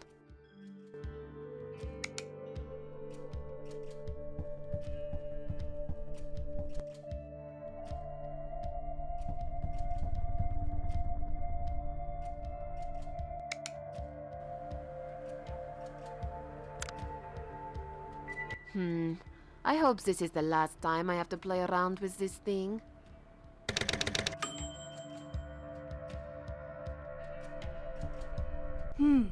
The alien disc in my pocket is vibrating. Hey! You're not moving your mouth, but I can still hear what you're saying in my head. Ready to discover. Processing data. Reconfiguring language. Awaiting orders. Wow, I can order you to do things? Awaiting orders. You're not here, right? You're some kind of computer? A picture? Select option. Acquire subject. Operate on presented subject. Examine data collection probes. Open dimensional pathway and begin jump procedure. Begin vibrational procedure for mass extermination outside unit. Vacation procedure for massive germs in a nation outside unit. That sounds interesting. Go with that one. Activating membranes.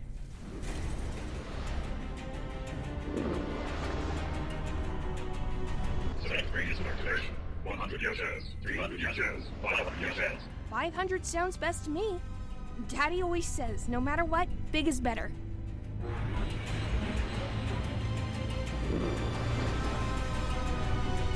Confirm procedure.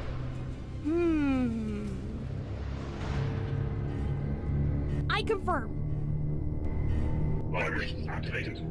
Complete examination in 5 minutes. 4 minutes. 3 minutes.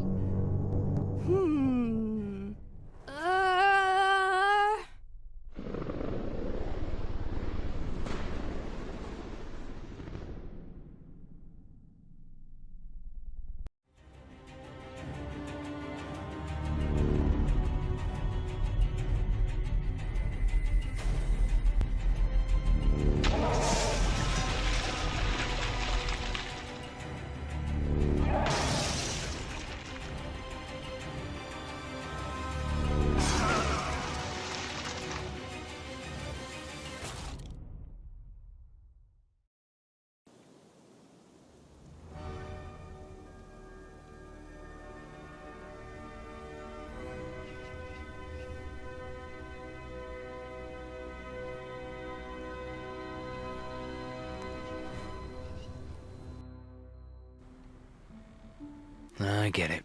Good. Go to the structures that you saw near to this tavern. There you will find Bishop.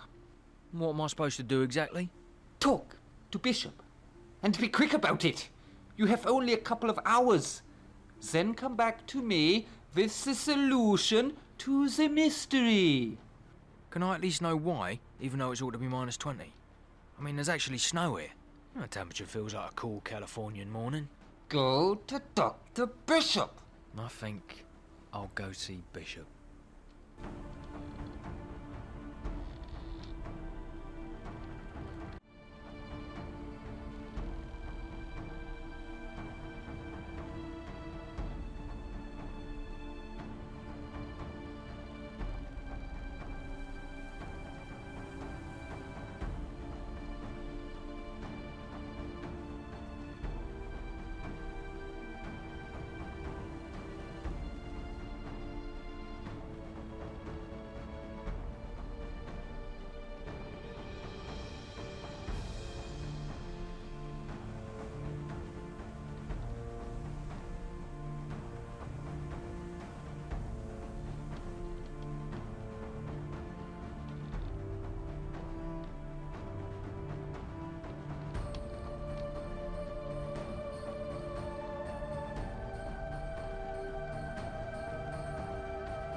It's a makeup mirror.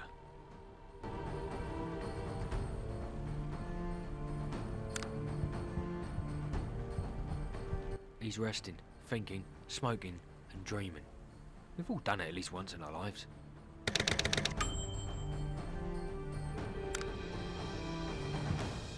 Clumsy old me. Hey, you! Come here. It's not like I don't have enough post-apocalyptic work to do.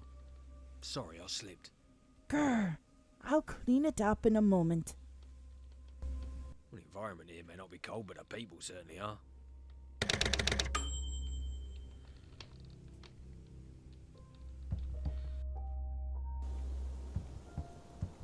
I don't know what to do anymore. Going back in time and warning myself is out of the question. It wasn't me who caused the apocalypse.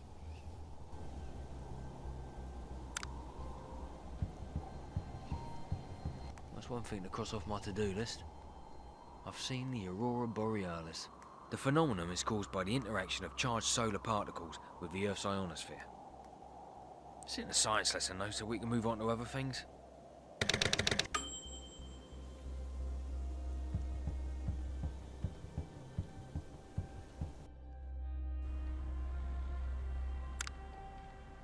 She's a pretty girl, intent on cleaning an industrial quantity of glasses. If Beth knew I'd said pretty girl, this apocalypse would be nothing compared to her reaction. It'd be like a gentle stroll in the park.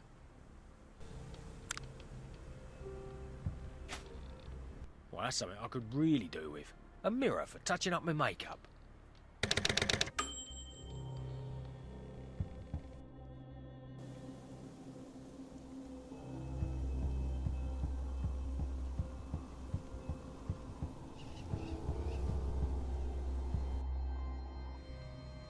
That must be Dr. Bishop. Strange place for archaeological finds. Pharaohs, crystal skulls. We don't seem to be aware I'm here. What? That thing? What the hell is it? It's a creation of mine, the Tesla elevator. Named that way in his honor. Dr. Bishop, did you know Nikola Tesla? 10 years ago, he explained some of his theories to me, and I put them into practice. You're one of the few people in the world to recognize his worth. He was a genius, an awkward genius, someone to be ridiculed and got rid of. Those in power didn't like him. And who are you, son? I'm Higgins. I have been politely asking to assist you. Oh, of course. Lothar Higgins. Yes, I know that kind of politeness. I've had the pleasure of experiencing it too. Actually, it's Lewis, not Lothar. Anyway, what am I supposed to be doing? Later, boy, later. I have things to do now. The Codex Dresdensis won't translate itself. We need to talk. There are many things I need to understand, and I need to get back to my family as soon as possible.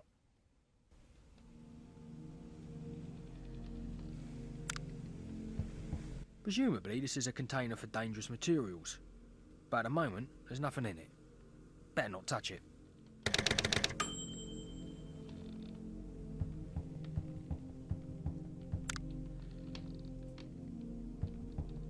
I'll take one. There's so many, I don't think Dr. Bishop will mind.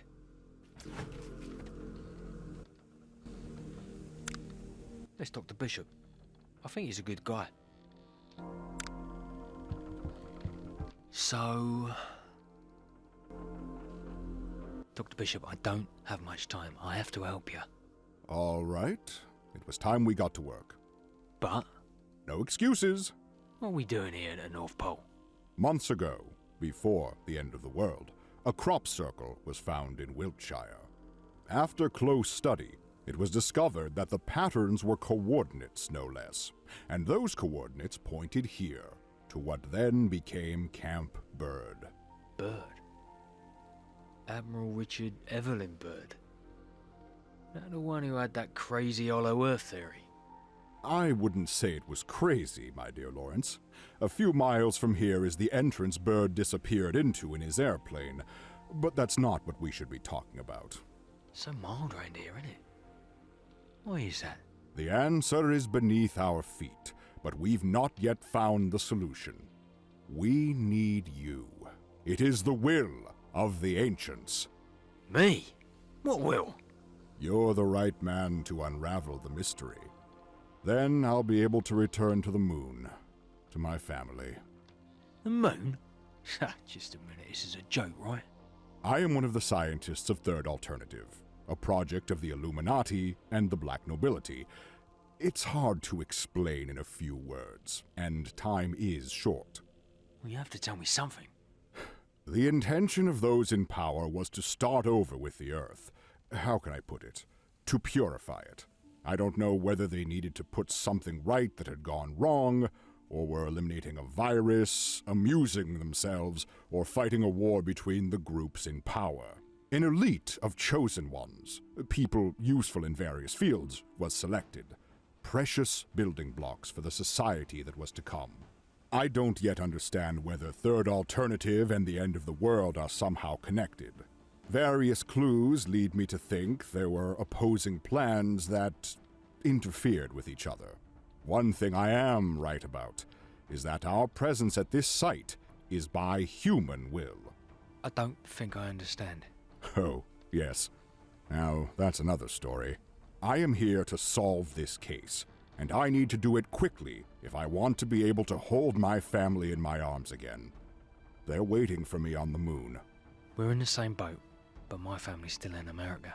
So, as we were saying, beneath our feet there is an excavation from which we've extracted several artifacts. These artifacts should not have been there. What do you mean? Egypt, India, Peru, China, all within a dozen feet or so. Funny, don't you think? Are you telling me you dug here and found artifacts from different civilizations, all in one site? Exactly. Have you analysed them? Are they authentic? Not only are they authentic, but they're not the most interesting thing we discovered. Meaning? There's a wall of rock covered in hieroglyphics, symbols and glyphs of all kinds. I analyzed and dated the artwork using machines and making comparisons, going by what I have in my possession from ancient civilizations. It is around 17,000 years old. Humans weren't around then. And if they had been... Don't make yourself sound ridiculous by finishing that sentence. Let me continue. I concluded that it was concealing the answer to the Northern Spring. I suggested it be blown up, but unfortunately behind it there was just an impenetrable metal wall. So I analyzed and reanalyzed the remaining glyphs, studied a new method of reading, and in the end, a name came up. Your name. What the... Tell me about Tesla again. When I met him, he showed me his inventions and talked to me about many theories. The rotating magnetic field motor, radio, radar, work on everything from electronic brains to methods for doing away with our dependency on fossil fuels, redefining the concept of energy. I know the subject well. I have access to some of his manuscripts, but I was never able to meet him. Strange, though. I thought everything had been destroyed, or confiscated. My partner is Nicola's niece. I see. And how does this elevator work? By the magic of the ether. The energy of the vacuum or the zero-point field. After seeing Tesla's directed lightning bolts, I decided to experiment, following his instructions. I didn't manage to solve the little problem of the aurora borealis that appears above the technology, but it's a side effect I can live with. I've never aspired to make weapons or problematic situations like Tunguska. So it was Nicola who? No, Nicola's inventions. Nasty business, poor thing. Well, it's good to see these things. To hear these things being said. I do feel less alone. Knowledge sets us free at first, dear Leroy. Then it enslaves us. What do those boxes contain? Stupid things that I accumulate while I'm studying artifacts and carrying on with work that had been put on hold. Theses, theories, ravings, nothing concrete for now. Regarding this place? Not just that. When a light goes on in my brain, I try to put everything down in black and white. You know, memory. At my age. What are those crystal skulls for? They were embedded in the rock. Do they serve any purpose? Who knows, my dear Leopold? Lewis. Maybe, maybe not. Tell me about Project Third Alternative. When they took us to the far side of the moon, we thought we were done for. Instead, in that immense, dark, desolate place, we found a city ready and waiting for us. Comforts of every kind, enormous research centers, dignified accommodations. We were in close contact with all the members of the black nobility. We had lists and requests to respect. We worked hard because we were terrified of being ejected from our domes. In space, no one can hear you scream. It's hard to believe. You need only look around you, Lambert, to believe in anything. Why Third Alternative? The evacuation plan set up by those in power. The first solution was intended to use nuclear devices, but it wasn't very precise. The second, cities and underground tunnels for the elite. And you know what the third one was. All mapped out theoretically for years. Millennia, to be more precise. We are their cows. and they milk us from the moment we're born until our dying day. They make us live in fear of what they drip-feed us, scene by scene. They keep us imprisoned in a golden cage. I heard that speech on the radio. Oh yes, Resistance Radio or something like that. That poor lunatic was shot months ago, and the government has been broadcasting a record to attract idiots to exterminate. Wonderful. So once things are resolved here, will you go back to the moon? It's more accurate to say I'll go back to my family, my only reason for living. If I didn't have them, I would have left my dome of my own accord and let myself be carried off into the void of the cosmos. Yeah, I fully understand what you're saying, but satisfy my curiosity about one thing. How will you get to the moon? With spaceships, of course. Extraterrestrial spaceships? No, they're built by humans. With a little bit of reverse engineering, maybe. No, not maybe. Definitely. We have a fleet out there, son. A goddamn fleet. Crewed by the Marines and partly by the Air Force. Or what's left of them after the changes. We call it Solar Warden. And of course, no one knows about it. No one below level 7 security, I mean. Well, you're talking about 95% of the world's population, I guess. Exactly. I'm right in thinking that man will only officially go to the moon in many years' time. Perhaps in 1969? If the human race is still around then. I'm thinking of different times. Timelines? What are you talking about, Luigi? It's not Luigi. It's not Lawrence. It's Lewis. And that was just me speculating wildly. Too much information all in one go. I'd like to see this Solar Warden close up. We've colonized the solar system. We have bases on the moon, on Mars, on some of Jupiter's moons. In 1950, everything was ready. And with that technology, it was all incredibly simple.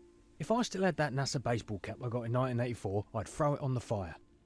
If I still had a fireplace. I don't get what you're saying sometimes. I wonder why you were chosen for third alternative.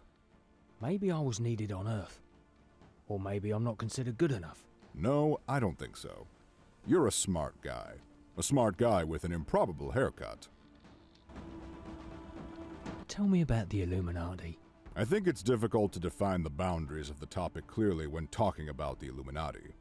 Various types of beings come under the label of Illuminati. We have the Bavarian Society of the 18th century, the Masons who thought themselves more Masonic than others. I don't understand. Masonry is another prefabricated little show for creating chosen ones. Our ex-presidents were Masons. Pawns. Pawns in the hands of other pawns. Masons, Illuminati, rulers and crime bosses. All linked by strings pulled by the black nobility. From the first bloodline. The ones who came down to earth from the sky. They created. They intermingled with their creations. They experimented and exploited. We're ants trapped in an anthill made by aliens. Well said, Luke. Well said. And there was I thinking I'd caused the apocalypse. You? Why ever would you think that? It's a strange coincidence. Everything started happening during one of my experiments. Unless you are a 10-foot-tall alien and are thousands of years old, I don't think there's any reason to blame yourself. What's all this for, Dr. Bishop? Did you manage to find out? Not only did I find out why, I also worked to ensure the Great Project, or the agenda of the Babylonian Brotherhood, went ahead. Or perhaps you were forced to. Clearly. At a certain point in modern history, they created it. It would be better to say they willed it. The ultimate bad taste in paradoxes. Aliens rule us from the shadows, but they also give us toys with which to amuse ourselves. And after the Roswell case, in 1947, even the Secret Service wanted to be able to take advantage of the abductions. Abducting humans? What for? If the aliens wanted soul, it was worth trying to understand the secret and what they could get out of it. So the aliens abduct humans to steal soul? No, they abduct some humans, because not everyone has DNA that's predisposed to accommodating it. DNA that the aliens have been working on for millennia, and they need to hurry, my dear Ludwig. How come? Almost all of them are gone too. They haven't been able to reproduce for centuries. They need that energy, Calling it soul is not quite accurate, but it gives a good sense of the concept. It's all very complicated. Yes, it is. And it would take many more hours of talking before you understood just the basics of all this business. Tell me just one more thing. Is it just one race that we're the slaves of? I have had the honor, and when I say honor, I'm being ironic, of meeting 5 types of alien. Reptiles, praying mantises, pharaohs, blondes, and light beings. They're names of my own creation. Our vocal cords are not up to reproducing the appropriate sounds of their language. All of them are linked to various races on Earth, to their creation, their mythology, the roots of their religions. What about little grey aliens? The ones everyone imagines? Yes, they exist, but they are biomechanical entities. Nothing but chunks of meat that do the others' dirty work. The ones I've mentioned, however, are the leaders, the creators. Once they were called gods, angels, or demons. Now we can expose them for what they really are. Aliens. And to exterminate them, clearly it's not exorcists we need, but massive doses of primordial energy. And are they all evil? They're outside the concept of good or evil. They're aliens. The universe is immense, its dimensions multifold. There will be some other civilizations capable of creating fewer problems, but they haven't reached us. Where do they come from? Some from this plane, from very distant galaxies. Others from a reality on a different frequency, and therefore invisible to us, that intersects our own. I need an aspirin. In the past few days, I've learned how ridiculous and wrong the concept of space-time, the chronotope, is. That is, how we understand these things, obviously. I need several aspirin. It's not like Doc Apocalypse to have difficulty taking in scientific concepts. I mean, I thought I was a genius after inventing the EGG, and I felt even more of a genius after perfecting it using a computer I took from the future. I have learned 2 things talking to you, son. 1, you've traveled in time. And 2, you don't know how to keep your thoughts to yourself, like all scientists. We'd better talk about something else.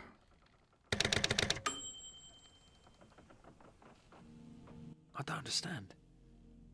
My name. 17,000 years ago. I examined the Mayan glyphs on the wall, and, using the bishop method, your name came to light. Bishop method? So it might just have been by chance.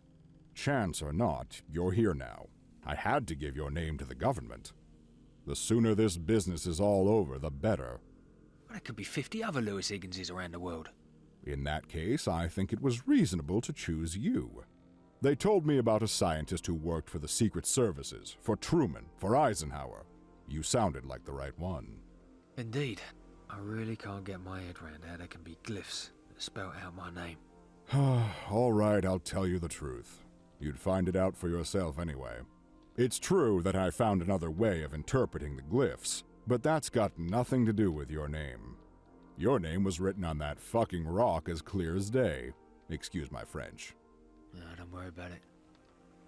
I guess this paradox just complicates things even more. Exactly. I'll unlock the elevator now so we can go to the dig. Tesla elevator, active. Confirmed. There we go. What are you trying to get from the Dresden Codex? I found a new translation key. I am re-examining every glyph using the new interpretation, the bishop method. Let's get back to work. That's what I figured.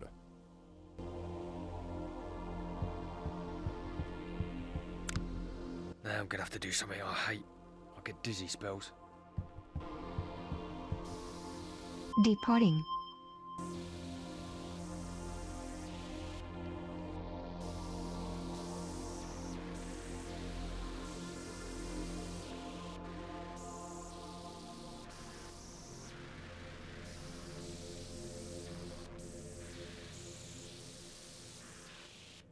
We have arrived at our destination. Please disembark. Give me time to walk. I have to suggest to Bishop that he changes the messages. This elevator thinks it's a train, and elevators aren't supposed to have an identity crisis.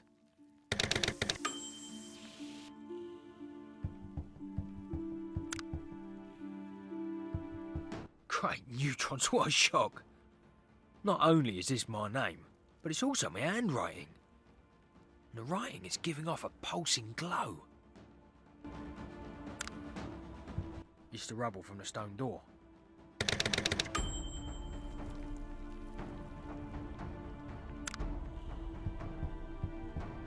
It's a metal wall. It seems to be giving off a light of its own, and it's cold to the touch. It's a Maya calendar, identical to the one over the stone door.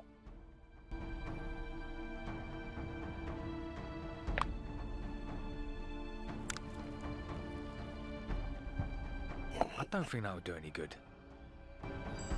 I was wrong.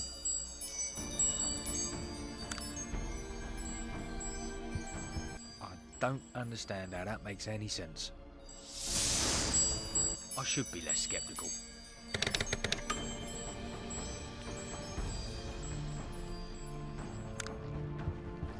An unknown energy struck a wall made of an unknown metal, changing it from solid to semi-liquid. How could I not pass through it with all the excitement of a child running towards candy? Obviously, I'm being ironic.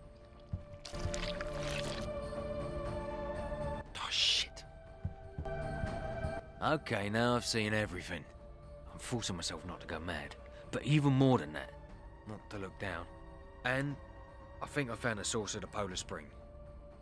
Welcome, soul. I have been waiting for you. Who the hell said that? I can't take any of this anymore. I don't think I can describe it. So, you would be, to whom am I speaking? I am soul, like you. I'm talking to a giant crystal suspended in the cosmos. That which you see is that which you want to perceive, based on knowledge acquired in the past and in the future, along a timeline that exists only according to the human concept.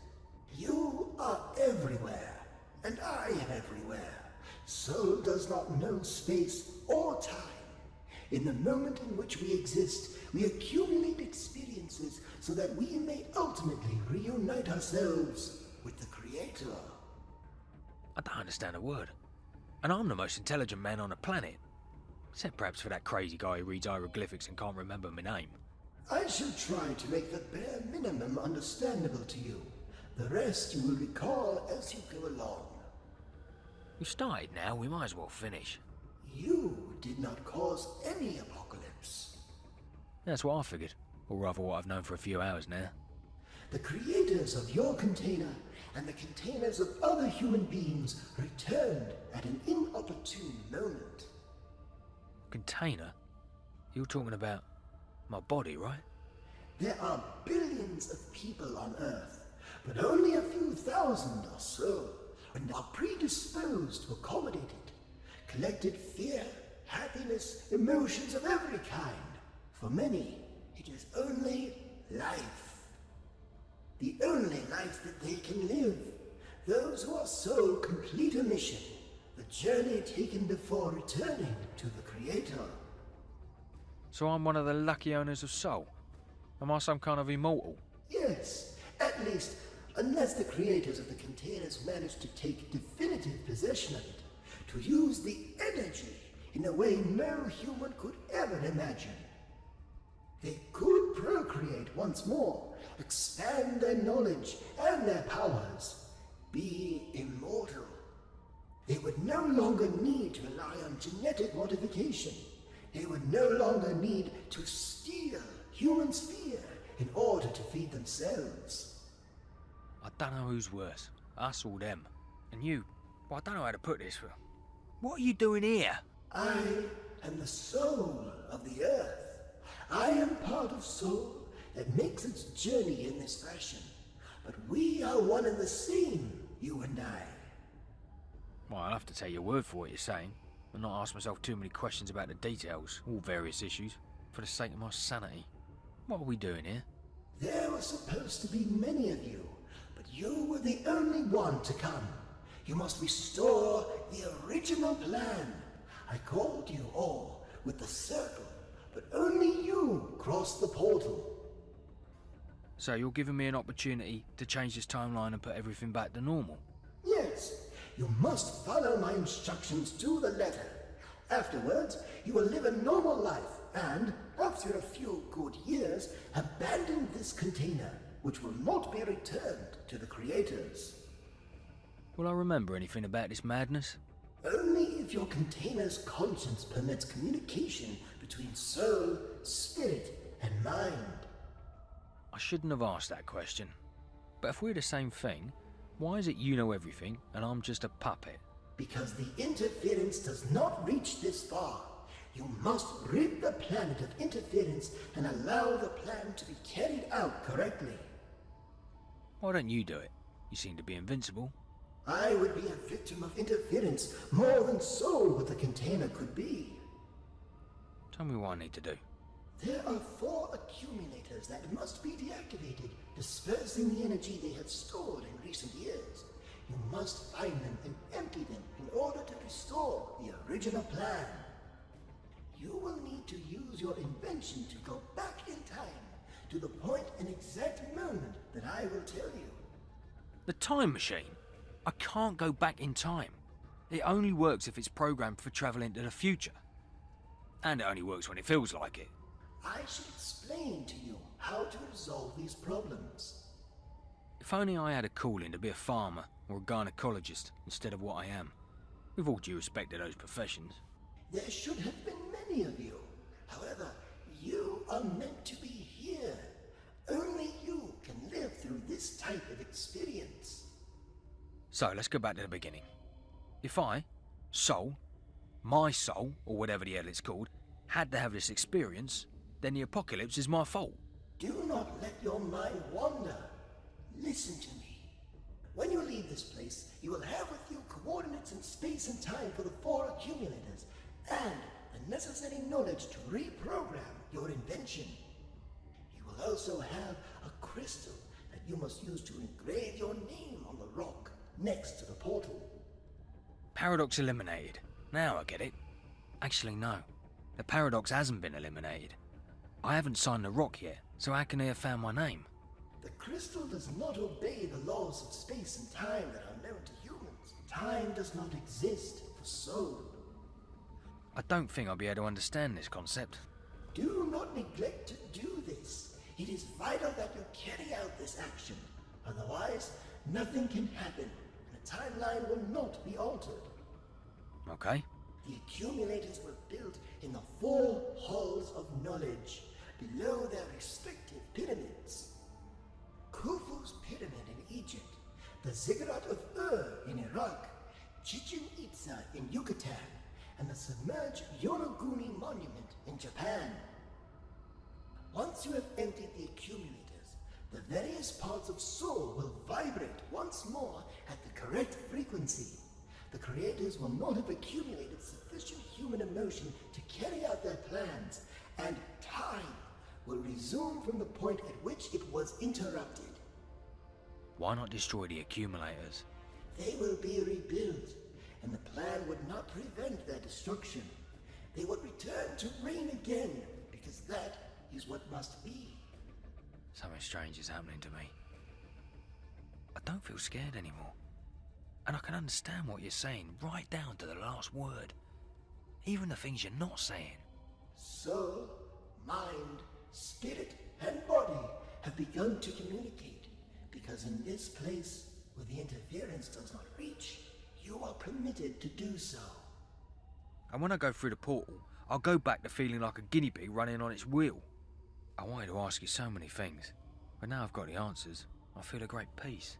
Some of this sensation will go with you beyond the portal, and will remain with you when you have emptied the accumulators. But you will only remember what is foreseen by the plan. I know. I'm going now.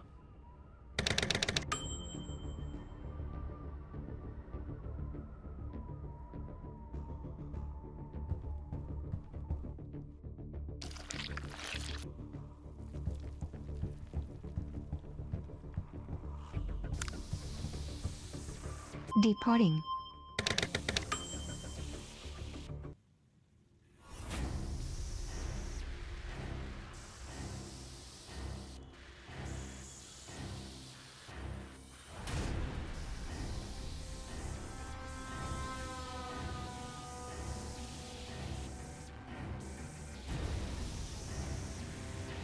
Please disembark. Don't rush me. I hope I never have to use it again. Thank you for using the Tesla elevator. Seems a bit over the top. Here comes our hero. Did you find something, Lou? I was beginning to worry. Yes, I know what's causing the polar spring.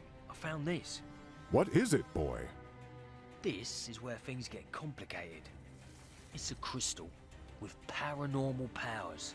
Paranormal powers? Yes, but I need to analyse this artifact with the machinery you confiscated from me. The big metal egg? Yes, it's urgent, important. Would you by any chance be pulling my leg? Absolutely not. We're all in danger. If that is the situation, then let us proceed. Great. So, let's get a move on. Now I can go back to the moon. Well done, James. James? That doesn't even start with an L.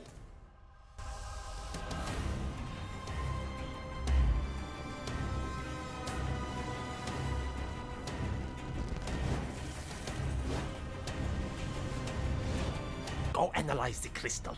I really want to see what is so paranormal about it. Let me see my family or I'm not lifting a finger. It is we who give the orders. And anyway, they are here where we have rebuilt the egg. Louis? You took your time. I ran into a little trouble. I'm so glad to see you too. You should be with the metal egg. Where is our young friend? Kill her. That way the professor will understand that we are not joking. I can't hear anything. What an ungodly noise! Are your men running another experiment von Born? What the hell is happening? Beth! Elsbeth! So, talk to me. It's gemmed. Oh, I'm trapped. What a mess. You still got that habit of talking to yourself, Daddy. Tacky? Well, at least you didn't disappear. I knew you'd come get me. Tacky, listen to me carefully. You've got to tell me what you and Beth have been doing. Some things have happened. I need to understand. You were trying to find a way to escape. Beth used an awesome computer that made me go in a flying saucer. The one I saw in the hangar outside here? I guess so. I saw an alien there who wasn't there, but he was. Right, things are beginning to make sense now. He asked me if I wanted to do the vacation procedure for massive germs in a nation outside unit, or something like that. Then there was a noise. My ears started buzzing and I didn't feel so good. And when I used the magic elevator to get back here, Beth wasn't here anymore. Tobias Higgins, you used an alien weapon without a second thought. What was I supposed to think about? What weapon? It was probably a crystal that protected me. And you're safe because you were on the flying saucer. Listen, Tacky, I need to use the machine. I have to reprogram it and then go on a couple of trips. It'll take a while. But when I'm done, none of this will have ever happened. What do you mean? It's too complicated to explain. But stay close to me, and while I'm travelling, if you hear anyone coming, hide. I don't know what radius of activation a weapon you use might have had, but you never know. Okay.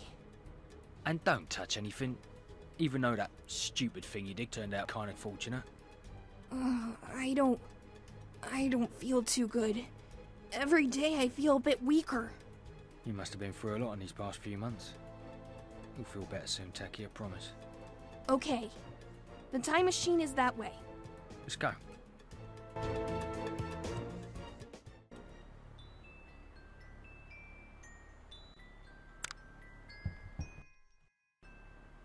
I feel like Odysseus coming back from Ithaca.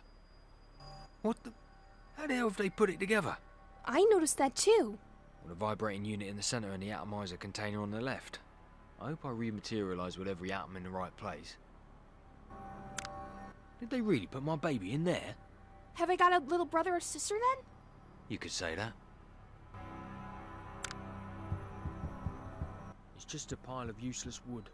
What would I want with it? Bear in mind that it's long, heavy and awkward, and you're asking me to carry it around.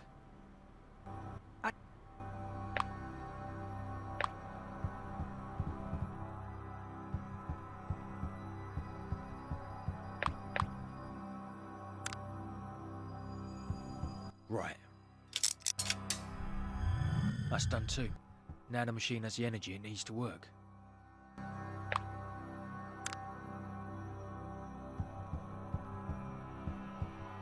Now to work.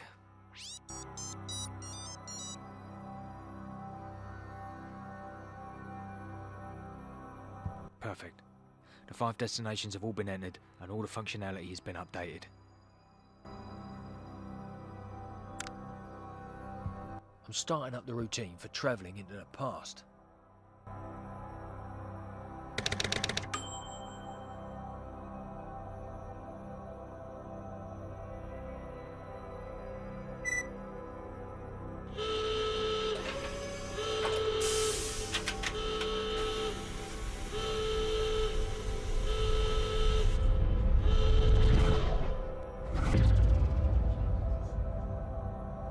The secret room of the Temple of Ur.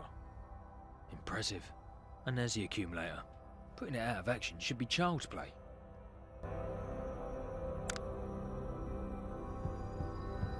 There are a few pieces of metal that came down with a block of stone.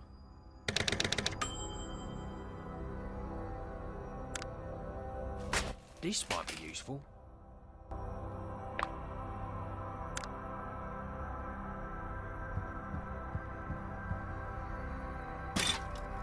The piece that was on top has come off. I found a strange block.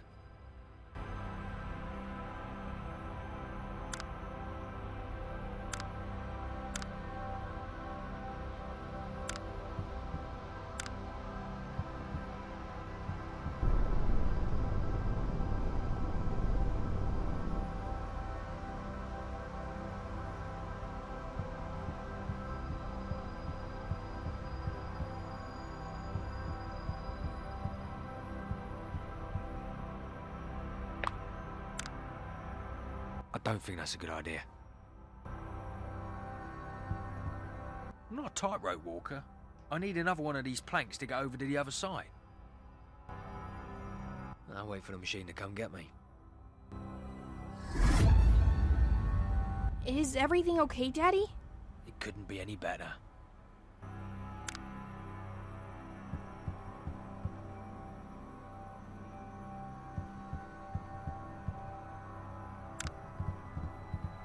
Now I'll be able to complete my bridge. Are you building a bridge? Sort of. The life insurance people won't be too happy. They're probably all dead. We're mutants!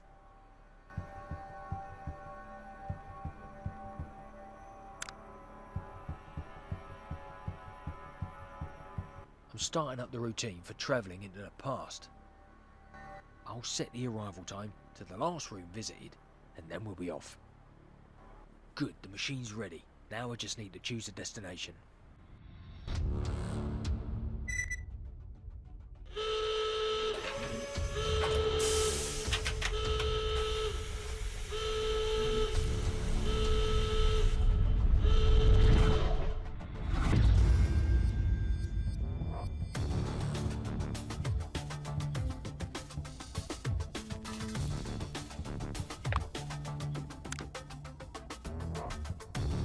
I don't think it's safe, but it's better than nothing.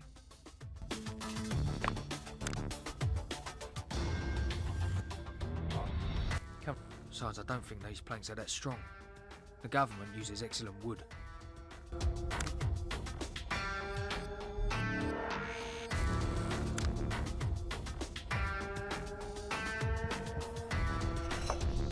Done.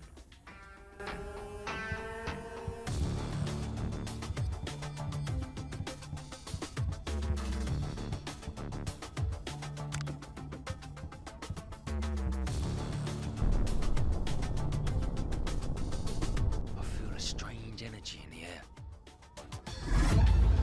Another point to Doc Apocalypse.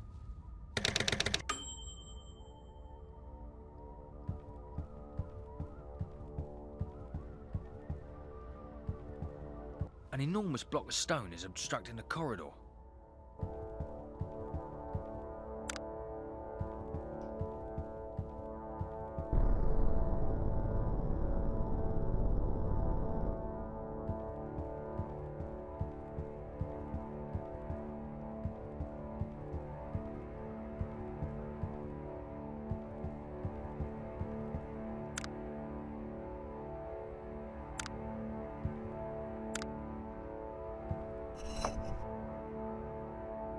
I'll wait for the machine to come get me. Is everything okay, Daddy? I'm making progress. I'm starting up the routine for travelling into the past. Good, the machine's ready. Now I just need to choose a destination.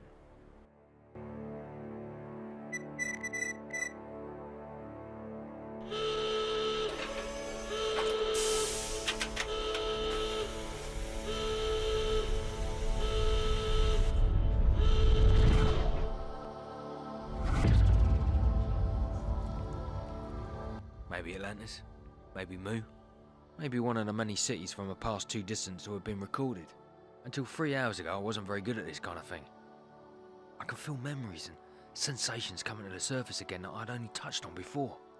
We're at the bottom of the ocean. And strangely, there's air here. Although it's thin, and the humidity is considerable. I'd like to get out of this place as soon as possible.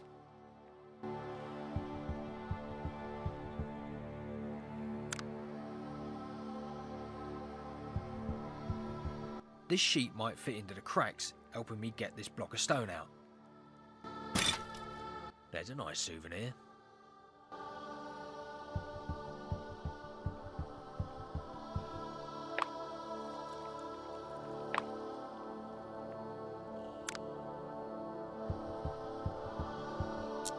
I've touched the glowing stone.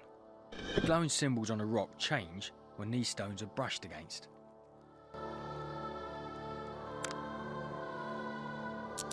I've touched the glowing stone.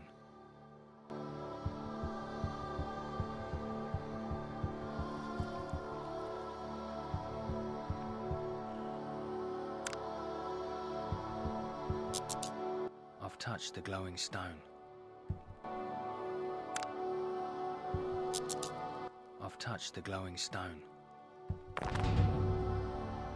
Hey! That block of rock is creaking.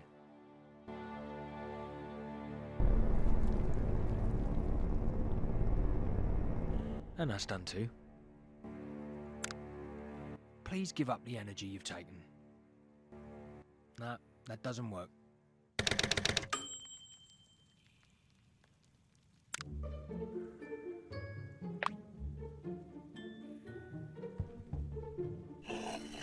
I've put the crystal into the hole.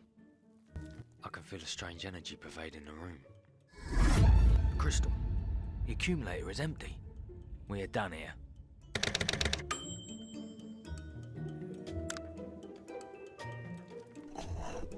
I've picked up the crystal again. I'll wait for the machine to come get me. Is everything okay, Daddy? It couldn't be any better. I'm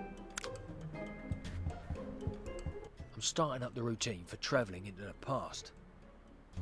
Good, the machine's ready. Now I just need to choose a destination.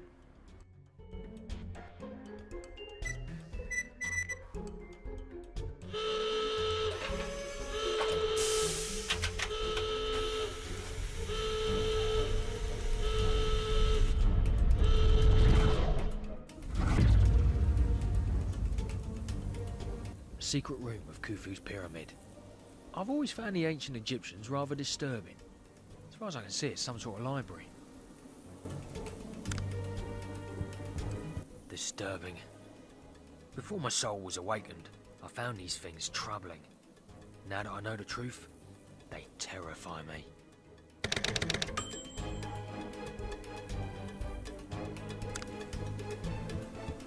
Could be dog food, jar of jelly, or a battery. Can't tell.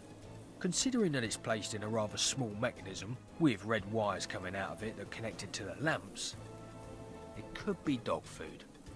In the new timeline, I'm going to be a comedian. Being a scientist is starting to cramp my style.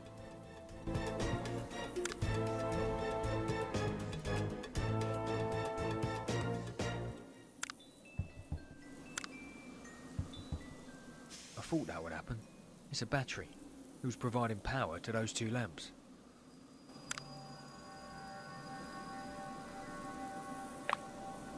I don't think that would work. I have to find another solution.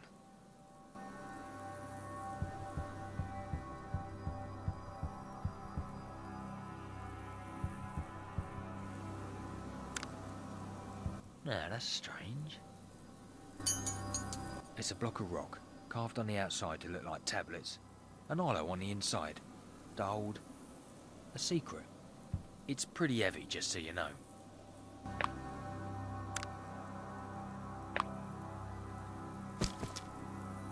I found a stone with a strange symbol on it.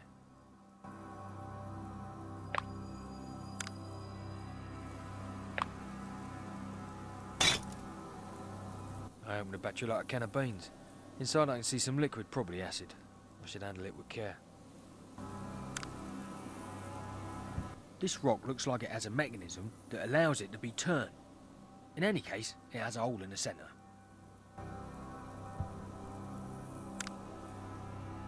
Looks like that tubular rock can be turned. I rotated the stone 90 degrees to the right. I rotated the rock 90 degrees to the right, and now it won't move any further. Bingo!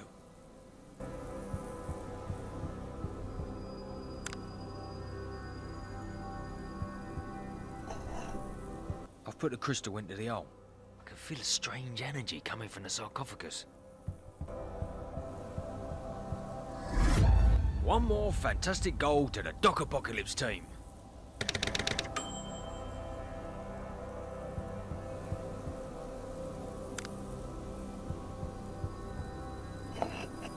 I've taken the crystal. I'll wait for the machine to come get me. Is everything okay, Daddy? I'm making progress. I'm starting up the routine for travelling into the past. Good, the machine's ready. Now I just need to choose a destination.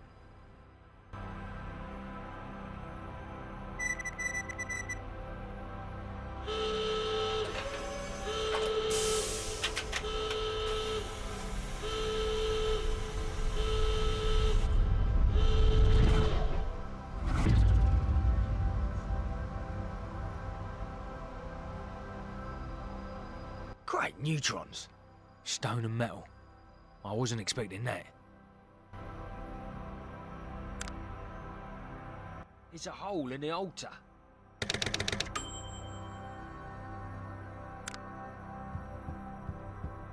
I've taken the stone. On one side I see an image that looks like Earth. On the other there are printed circuits in good condition. These aliens are weird.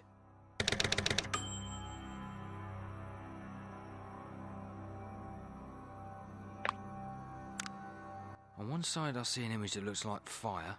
On the other side, they're printed circuits in good condition. These aliens are weird. On one side I can see an image that looks like waves. And they're printed circuits on the other, but they're all crusted over. And peculiar.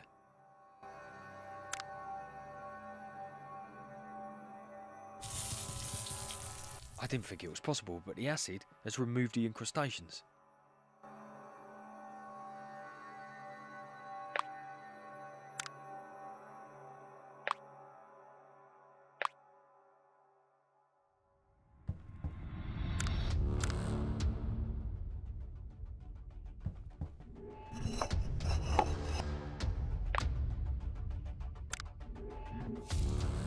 On one side I see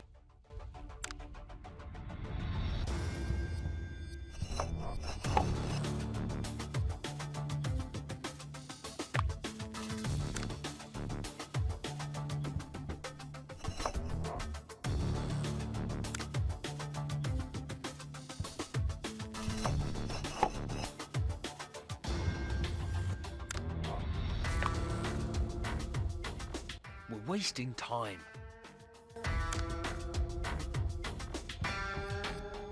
I've inserted the crystal into the hole in the altar.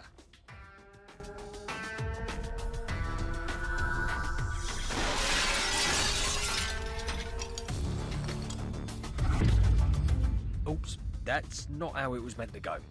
Never mind, they'll put it back together.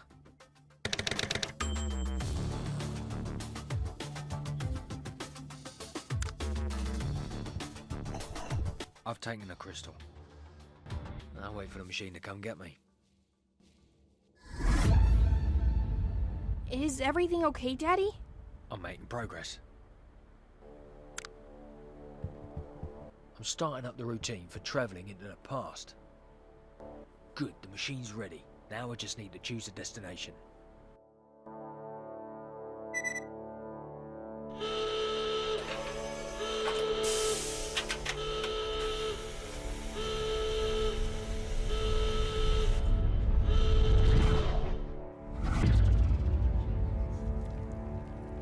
So, Mr. Attorney, where do I sign?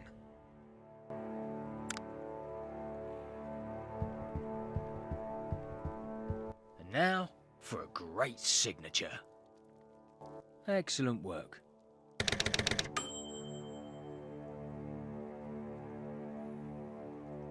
I'll wait for the machine to come get me. Is everything okay, Daddy?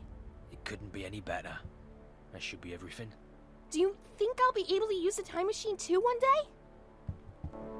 Maybe one day everyone will use it. Now what's going to happen? I don't know. I really don't know. I feel odd. Taki? Taki? I know this feeling. When they abducted me. The aliens abducted me. I remember now. In my bedroom. That light. Time stopped. They took me on board their ship, brought to an underground base, and extracted soul from my container for their dirty purposes. And when they finished, they put me back in my room. I remember every single thing. You should not have done that. There's a plan that's more important than yours, and it will be reinstated. You have to go back to where you came from. We have always been here and will remain here forevermore. We were here before you and we will be here after. We created you. You belong to us. Yeah, that's true. The containers belong to you, but not Soul. You created and crossbred these bodies in order to snare the energy of creation. But you will never bring your plan to completion. This timeline is over. Our plan will continue in the one you have re-established. I will stop you again. Or someone else will. It will always happen somehow. You might win the battle, but not the war. The creator races that control you are many. They will succeed in taking the energy once and for all. You cannot overpower what you don't understand.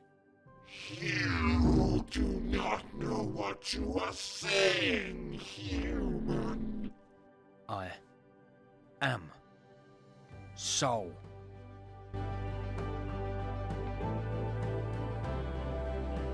Good. There don't seem to be any more problems with the boiler. How's the Cloudbuster experiment going, Louis? Everything looks stable and the propeller's already moving. The computer's indicating a slight strain in the mechanism, but I think that's normal. In a few minutes we'll see the first results. At last I'm going to be able to demonstrate that changing the weather is science and not a sham. I wish I could be there to share it with you. You know, Beth, Uncle Conrad told me they'd open a new ice cream parlour nearby. What are you saying, Louis? I'd like to try their chocolate ice cream with cream. Uncle told me it's fantastic, and I'm sure Taki would really like it too. Yes, but let's focus on the experiment now. If I remember correctly, your favourite flavour is strawberry, right? Yes, strawberry flavor. Alright, I'll take the machine and come to your place, and then I'll take you to the ice cream parlour. Taki, your father has gone mad. Or perhaps he's gone back to normal. What would I know?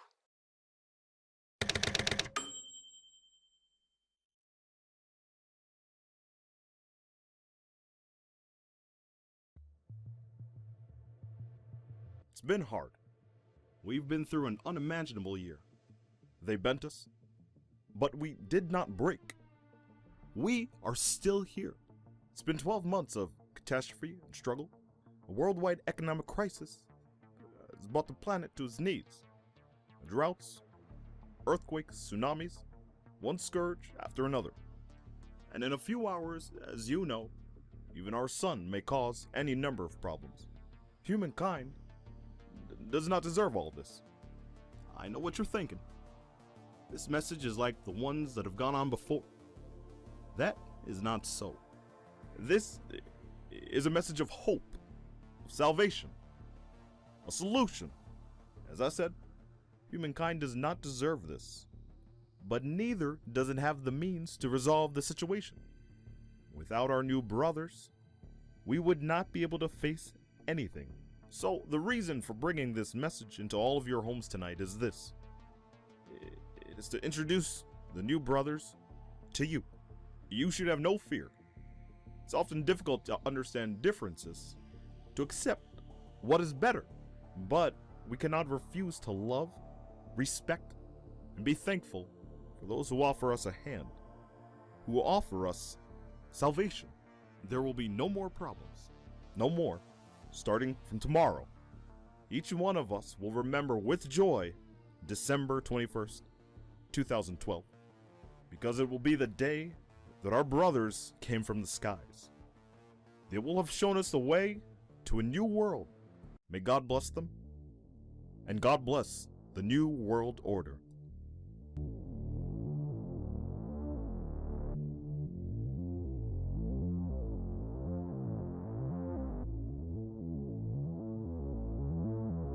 I was walking through the desert, the wind across my face, the heat upon my back, and something's out of place. Tell me how I got here, I hope this is a dream. Things are getting crazy and nothing's as it seems. Time it sped by as I moved across the space. A flash before my eyes and then gone without a trace. Like lightning through the sky, I traveled through the air and was placed upon a rock overlooking what was there.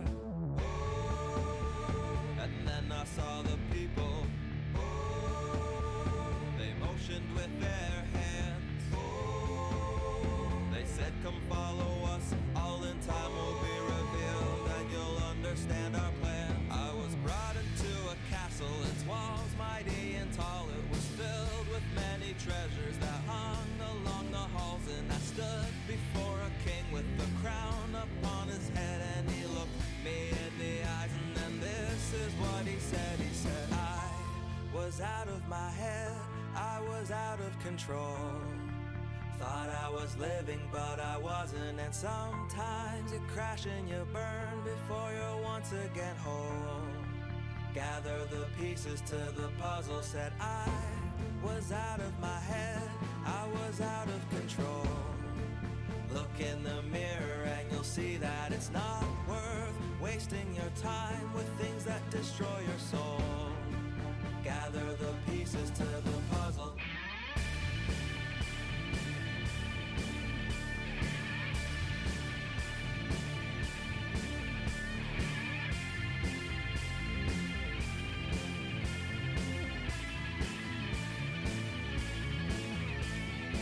Straight at this man and I noticed something strange. Upon his withered hand there was written down a name. My mind began to open and I began to see this wasn't just a man, but this withered king was me. But how did I get here, and who had made me king, and who had built this castle and placed me in this thing?